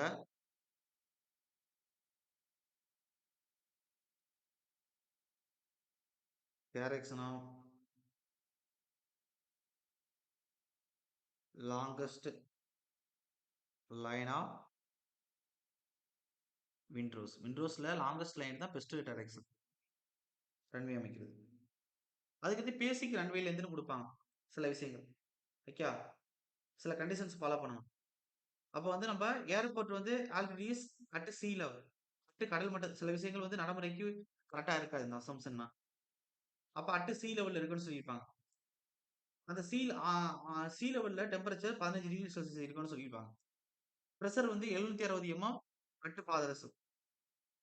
air pressure வந்து 1.225 kg/m³ அளவு இருக்குன்னு சொல்லியிருப்பாங்க. இதெல்லாம் லிமிட்டேஷன்ஸ்ல வந்துரும். அதே டெம்பரேச்சர் அட் ஏர்போர்ட்ல வந்து ஸ்டாண்டர்டா 15 டிகிரி செல்சியஸ் மேலே சொல்லிட்டேன். அதாவது நம்ம அட் சீ லெவல்னா, அந்த சீ லெவல்ல என்ன இருக்குமோ அதே மெயின்டெயின் பண்ணணும். அதிலே ரொம்ப வந்து ஒரு ஏத்துக்க முடியாத ஒரு விஷயம் லிமிட்டேஷன்ல என்ன அப்டின்னா, no wind is flowing on runway. ரன்வேல விண்டே ஃப்ளோ ஆகக்கூடாதுன்னு சொல்றாங்க. ஹெட் விண்ட் தானே நமக்கு வந்து அந்த ஏர் கிராஃப்ட்ட லிஃப்ட் பண்றதுக்கு யூஸ் பண்ணுது. லிஃப்ட் வெலாசிட்டி கிரியேட் பண்ணுது. ஆனா லிமிட்டேஷன்ல குடுத்துருப்பாங்க அந்த பாயிண்ட். ஆனா படிச்சு தான் ஆகணும். ஆப்ஷன்லயே எக்ஸாம்ல கேட்டிருக்காங்க. அப்ப நம்ம வந்து நோ விண்ட்னா எப்படி விண்ட் இல்லாம எப்படி இருக்கும்? அப்படின்னு நினைச்சு நம்ம அவசரப்பட்டுருவோம். அவசரப்படக்கூடாது. லிமிட்டேஷன்ல no wind is flowing on runway அப்படின்னு குடுத்துருப்பாங்க. அதுக்கு ரன்வே லாங்கிடியூட் டைரக்ஷன்ல அமைக்கணும். ஆமா. அகலம் கம்மியா இருக்கு. நீளம் தான் அதிகமா இருக்கு. அப்ப இதெல்லாம் லிமிட்டேஷன் கேட்டகரில வந்துரும். அப்ப லிமிட்டேஷனோட போட்டுக்கிறங்க. ஏர்போர்ட்ட சி லெவல்ல தான் அமைக்கணும். அதுக்கடுத்து சி லெவல்ல மெயின்டெயின் ஆகக்கூடிய 15 டிகிரி செல்சியஸ் டெம்பரேச்சர் தான் ஏர்போர்ட் லெவல்லயும், லேண்ட்லயும் மெயின்டெயின் ஆகணும். பிரஷர் வந்து 1.225 kg/m³ அளவுக்கு இருக்கணும். ரன்வே வந்து லாங்கிடியூட் டைரக்ஷன்ல தான் லெவலா அமைக்கணும். No wind is flowing on runway. ரன்வேல எந்த ஒரு விண்டும் ஃப்ளோ ஆகக்கூடாது. இதெல்லாம் லிமிட்டேஷன்ஸ்ல வந்துரும். எழுதிக்கிறங்க.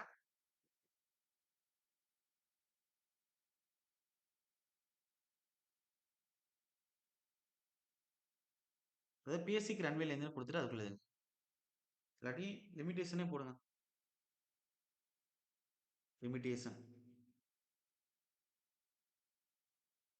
ஃபர்ஸ்ட் விஷயம். ஃபர்ஸ்ட் விஷயம் என்ன அப்டின்னா, airport already is at C level. நமக்கு தேவையான விஷயம் மட்டும் எழுதுறேன். மத்த விஷயத்த விட்டுறேன். அட் சி லெவல்ல வைக்கணும். ஆல்டிட்யூட் இஸ் அட் சி லெவல். அந்த சி லெவல்ல பிரஷர் எவ்வளவு இருக்கும்? அ மத்த விஷயங்கள்லாம் பார்க்கணுங்கிற அவசியம் இல்ல. நமக்கு ஏர்போர்ட் தான் அமைக்க போறோம். அப்ப சி லெவல்ல அமைக்கணும் அப்படின்னு குடுத்துட்டாங்க. ஓகே. அடுத்து டெம்பரேச்சர் ஏர்போர்ட்ல எவ்வளவு இருக்குன்னா ஸ்டாண்டர்டா 15 degree Celsius. Temperature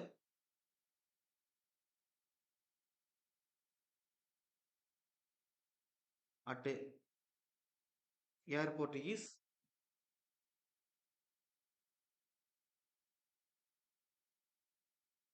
standard.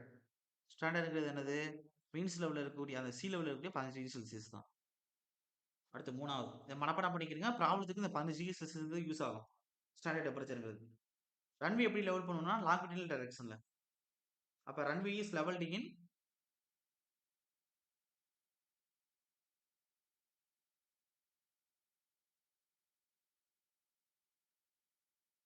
Longitudinal direction. அதுக்கு லாஸ்ட் பாயிண்ட். ஒரு ரன்வேக்குள்ள எந்த ஒரு விண்டுமே இருக்கக்கூடாது. நோ விண்ட் ஃப்ளோ ஆகக்கூடாது. No wind is flowing. ஏரே சுத்தக்கூடாது அப்படின்னா அப்புறம் எப்படி? ஆனா அவங்க லிமிடேஷன்ல குடுத்துருப்பாங்க. நம்ம படிச்சு தான் ஆகணும் ரன்வே. அவ்வளோதான். கிட்டத்தட்ட நெருக்கி குடுத்தாச்சு. அதுக்கடுத்து நம்ம என்ன செய்யணும்னா, correction of basic runway length பார்க்கணும். அதுல correction for elevation, correction for temperature, correction for gradient. அடுத்து இம்பார்ட்டன்ட்டா எக்ஸாம் பாயிண்ட்ல கேட்கக்கூடிய விஷயத்துல இது அதிகமா கேட்கப்பட்டது. இத வச்சு ப்ராப்ளம் பார்க்கணும். மொத்தம் வந்து ஒரு 2 ப்ராப்ளம் குடுப்பேன். அதுக்கடுத்து ஒரு டேபிளேஷன் குடுப்பேன். ஏர்போர்ட்டோட டைப் ஏ, பி, சி, டின்னு குடுத்து, அதுல ரன்வே லென்த் ரொம்ப முக்கியம். மேக்ஸிமம் எவ்வளவு, மினிமம் எவ்வளவு? அப்ப ரன்வேயோட விட்த் எவ்வளவு இருக்கும்? மேக்ஸிமம் டிரான்ஸ்வர்ஸ் கிரேட் அந்த டேபிளேஷன் அதிக டைம் கேட்கப்பட்ட கொஸ்டின். அதுக்கடுத்து நம்ம வந்து என்ன செய்யணும் அப்படின்னா, டாக்ஸிவே டிசைன் ஜியோமெட்ரிக்கல் டிசைன் பார்க்கணும் டாக்ஸிவேல. அதுக்கு நான் ஃபார்முலா குடுப்போம். வி ஸ்கொயர் டிவைடட் பை 125 எஃப்ன்னு குடுப்போம். அதுக்கடுத்து சிக்னலிங். அதோட உங்களுக்கு ஏர்போர்ட் முடிஞ்சிரும். இப்ப நாளைக்கு வந்து கிட்டத்தட்ட ஒரு 1 1/2 மணி நேரத்துல ஏர்போர்ட் இன்ஜினியரிங் முடிச்சிடலாம். மார்னிங். மீதி இருக்கக்கூடிய ஒரு 3/4 மணி நேரம் தேவைப்படும். அதுக்கு எதுக்காண்டின்னா, இந்த கிரவுண்ட் வாட்டர் இன்ஜினியரிங் வந்து கொஞ்சம் நடத்த வேண்டியது இருக்குல்ல. அத நடத்திட்டு ஒரு ப்ராப்ளம் நடத்துறதுக்காண்டி. அப்ப அதோட உங்களுக்கு கிரவுண்ட் வாட்டர் இன்ஜினியரிங் முடிஞ்சிரும். ஏர்போர்ட் இன்ஜினியரிங் முடிஞ்சிரும். அதுக்கடுத்து நம்ம ஸ்டார்ட் பண்ணக்கூடியது என்ன அப்படின்னா, சாரி அதுக்கடுத்து வந்து டிரான்ஸ்போர்டேஷன்ல ஒண்ணு இருக்கு. பேமெண்ட் டிசைன் இருக்கு. அதையும் முடிச்சுட்டுருவோம். அதையும் முடிச்சுட்டோம்னா டிரான்ஸ்போர்டேஷன் சைடு இனிமே நான் வர வேண்டியதில்ல நம்ப. ஃபுல்லா முடிச்சிடலாம். அப்ப அதுக்கு வந்து ஒரு செஷன்ல சாரி 1 ஹவர்ல 1 1/4 மணி நேரம் தேவைப்படும். ஏன்னா நெருக்கி இருக்கக்கூடிய சுத்தி இருக்கக்கூடிய எல்லா விஷயமும் முடிச்சுட்டேன். பேமெண்ட் டிசைன்ல இருக்கக்கூடிய முக்கியமான கண்டிஷன்ஸ், ஃபார்முலாஸ் வந்து தான் நான் குடுக்கணும். அப்ப அததையும் குடுத்துட்டோம்னா, நமக்கு என்ன செஞ்சிரும், பேமெண்ட் டிசைன் முடிஞ்சிரும். அதுக்கடுத்து பேமெண்ட் டிசைன் முடிச்ச உடனே நம்ப எதுக்கு வரணும் அப்டின்னா, ஆ ஸ்டீல்ல வந்து நம்ம வச்சிருக்கிறது, செக்சுரல் பார்ட்ல வச்சிருக்கிறது அப்டின்னா, செக்சுரல் அனாலிசிஸையும், எஸ்ஓஎம்மையும் விட்டுருங்க. இந்த சைடு ஸ்டீல் அண்ட் ஆர்சிசில நம்ம வச்சிருக்கோம். ஆர்சிசில ப்ரீசியஸ் கான்கிரீட் வந்து வச்சிருக்கோம். ஒரு 1 1/2 டூ 2 செஷன் 2 செஷன் தேவைப்படும் எனக்கு கரெக்ட்டா. அதுக்கடுத்து நம்ம வந்து பிளாஸ்டிக் அனாலிசிஸ் வச்சிருக்கோம். கரெக்ட்டா 1 செஷன் தேவைப்படும். 2 சாப்டரா அத பார்க்கணும். பிளாஸ்டிக் அனாலிசிஸ் வந்து. தியரி பார்ட் 1, டிசைன் பார்ட் 1 ஒவ்வொரு செக்ஷன் குடுத்து எப்படி இருக்கும்? ஷேப் ஃபேக்டர்ங்கிறது அப்படின்னு பார்க்கணும். அப்ப அங்கிட்டு வந்து ஒரு 3 செஷன் போயிரும். ஆர்சிசிக்கு ஸ்டீல்ல இருக்கக்கூடிய ஒரு டாபிக். அதுக்கடுத்து எனக்கு அ அதுக்கப்புறம் நம்ம இதுக்கு வருவோம். செக்ஷன் அனாலிசிஸ்க்கு வருவோம். செக்ஷன் அனாலிசிஸ் முடிச்சதுக்கப்புறம் நம்ம வந்து எஸ்ஓஎம். எஸ்ஓஎம் முடிஞ்சதுக்கப்புறம் நம்ம சாயில்ல இருக்கக்கூடிய ஒரு சில பார்ட் இருக்கு. ஓகேவா? சாயில் மெக்கானிக்ஸ்ல இருக்குது கன்சால்டேஷனும், சிபிஎஸ் அனாலிசிஸ் தான் இருக்கு. அப்ப அதுக்கு வந்து கிட்டத்தட்ட ஒரு 2 செஷன் தேவைப்படும். அதுக்கடுத்து எர்த் பிரஷர் வந்து நம்ம வந்து உங்களுக்கு ஷார்ட்டா தான் நடத்துவேன். ச எர்த் பிரஷர் பிளஸ் எக்ஸ்பிளனேஷன் சேர்த்து ஒரு கிளாஸ்ல முடிச்சிடலாம். அதுக்கு அப்புறம் இன்னொரு டாபிக் ரிமைனிங் பார்ட் வந்து முடிக்கிற மாரி இருக்கும். சாயிலோட ஸ்டெபிலிட்டி ஸ்லோப்பும், சாயில ஸ்ட்ரெங்தனிங் பண்றதுக்கு என்னென்ன குடுப்போம் சாயில்ல அப்படிங்கிறதும். அப்ப அதுக்கு ஒரு செஷன். அப்ப சாயில் மெக்கானிக்ஸ் ஒரு 4 செஷன். செக்ஷன் அனாலிசிஸ்க்கு ஒரு 4 செஷன். 8 செஷன். அதுக்கடுத்து 2 செஷன் 3 செஷன் வந்து எனக்கு ஆர்சிசி பிளஸ் ஸ்டீலுக்கு. 11 செஷன். அதுக்கடுத்து எனக்கு வந்து மீதி என்ன இருக்கு நமக்கு? ஆ இது டிரான்ஸ்போர்டேஷன்ல ரிமைனிங் பார்ட் முடிக்கிறதுக்கு ஒரு செஷன் வச்சுக்கிருவோம். அதுக்கடுத்து நாளைக்கு ஏர்போர்ட் இன்ஜினியரிங் ஒரு செஷன். கிரவுண்ட் வாட்டர் முடிக்கிறதுக்கு. மொத்தம் 13 செஷன். 13 செஷன் ஒரு நாளைக்கு ஒரு செஷன்னா 13 நாள். கரெக்ட்டா மார்ச் எண்டோட கிளாஸ் முடியும். இதான் என்னோட டார்கெட் பண்ணியிருக்கேன். அதே மாரி டிஸ்கஷனும் குடுக்குறேன். உங்களுக்கு இரிகேஷன் இன்ஜினியரிங், ஹைட்ராலஜியும் சேர்த்து வந்து ஒரு ஃபுல் டெஸ்ட் மாரி குடுக்கப் போறேன். அதுக்கு டிஸ்கஷன் வந்துரும். அதுக்கடுத்து உங்களுக்கு ஆ ப்ரீஸ்ட்லெஸ் கான்கிரீட்டுக்கும் ஆ இது நடத்தி முடிச்சோனே. அந்த பிளாஸ்டிக் அனாலிசிஸ் சேர்த்து ஒரு டெஸ்ட் வரும். அப்புறம் arches and cable, ILT plus ஐஎல்டிலயும் அவங்களுடைய இதுலயும் நான் கிளாஸ்லயே உங்களுக்கு நடத்திடுவேன். கொஸ்டின்ஸ் குடுத்துருவேன்.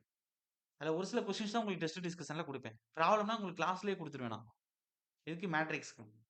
சாயில் மெக்கானிக்ஸ்ல இருக்கக்கூடிய சாயில்ல 2 பார்ட், அப்புறம் ஃபவுண்டேஷன்ல இருக்கக்கூடிய அந்த சாயில் எக்ஸ்ப்ளோரேஷன், சாயில் எப்படி ஸ்டெபிலிட்டி பண்ணுவோம், ரீட்டெய்னிங் சாரி எர்த் பிரஷர் இதெல்லாம் சேர்த்து மொத்தமா ஒரு 5 டாபிக் வரும். அந்த 5 டாபிக்ல ஒரு டெஸ்ட். அதுக்கான டிஸ்கஷன். அதே மாரி ப்ரீசியஸ் கான்கிரீட்க்கு இதுக்கும் சொல்லிட்டேன்.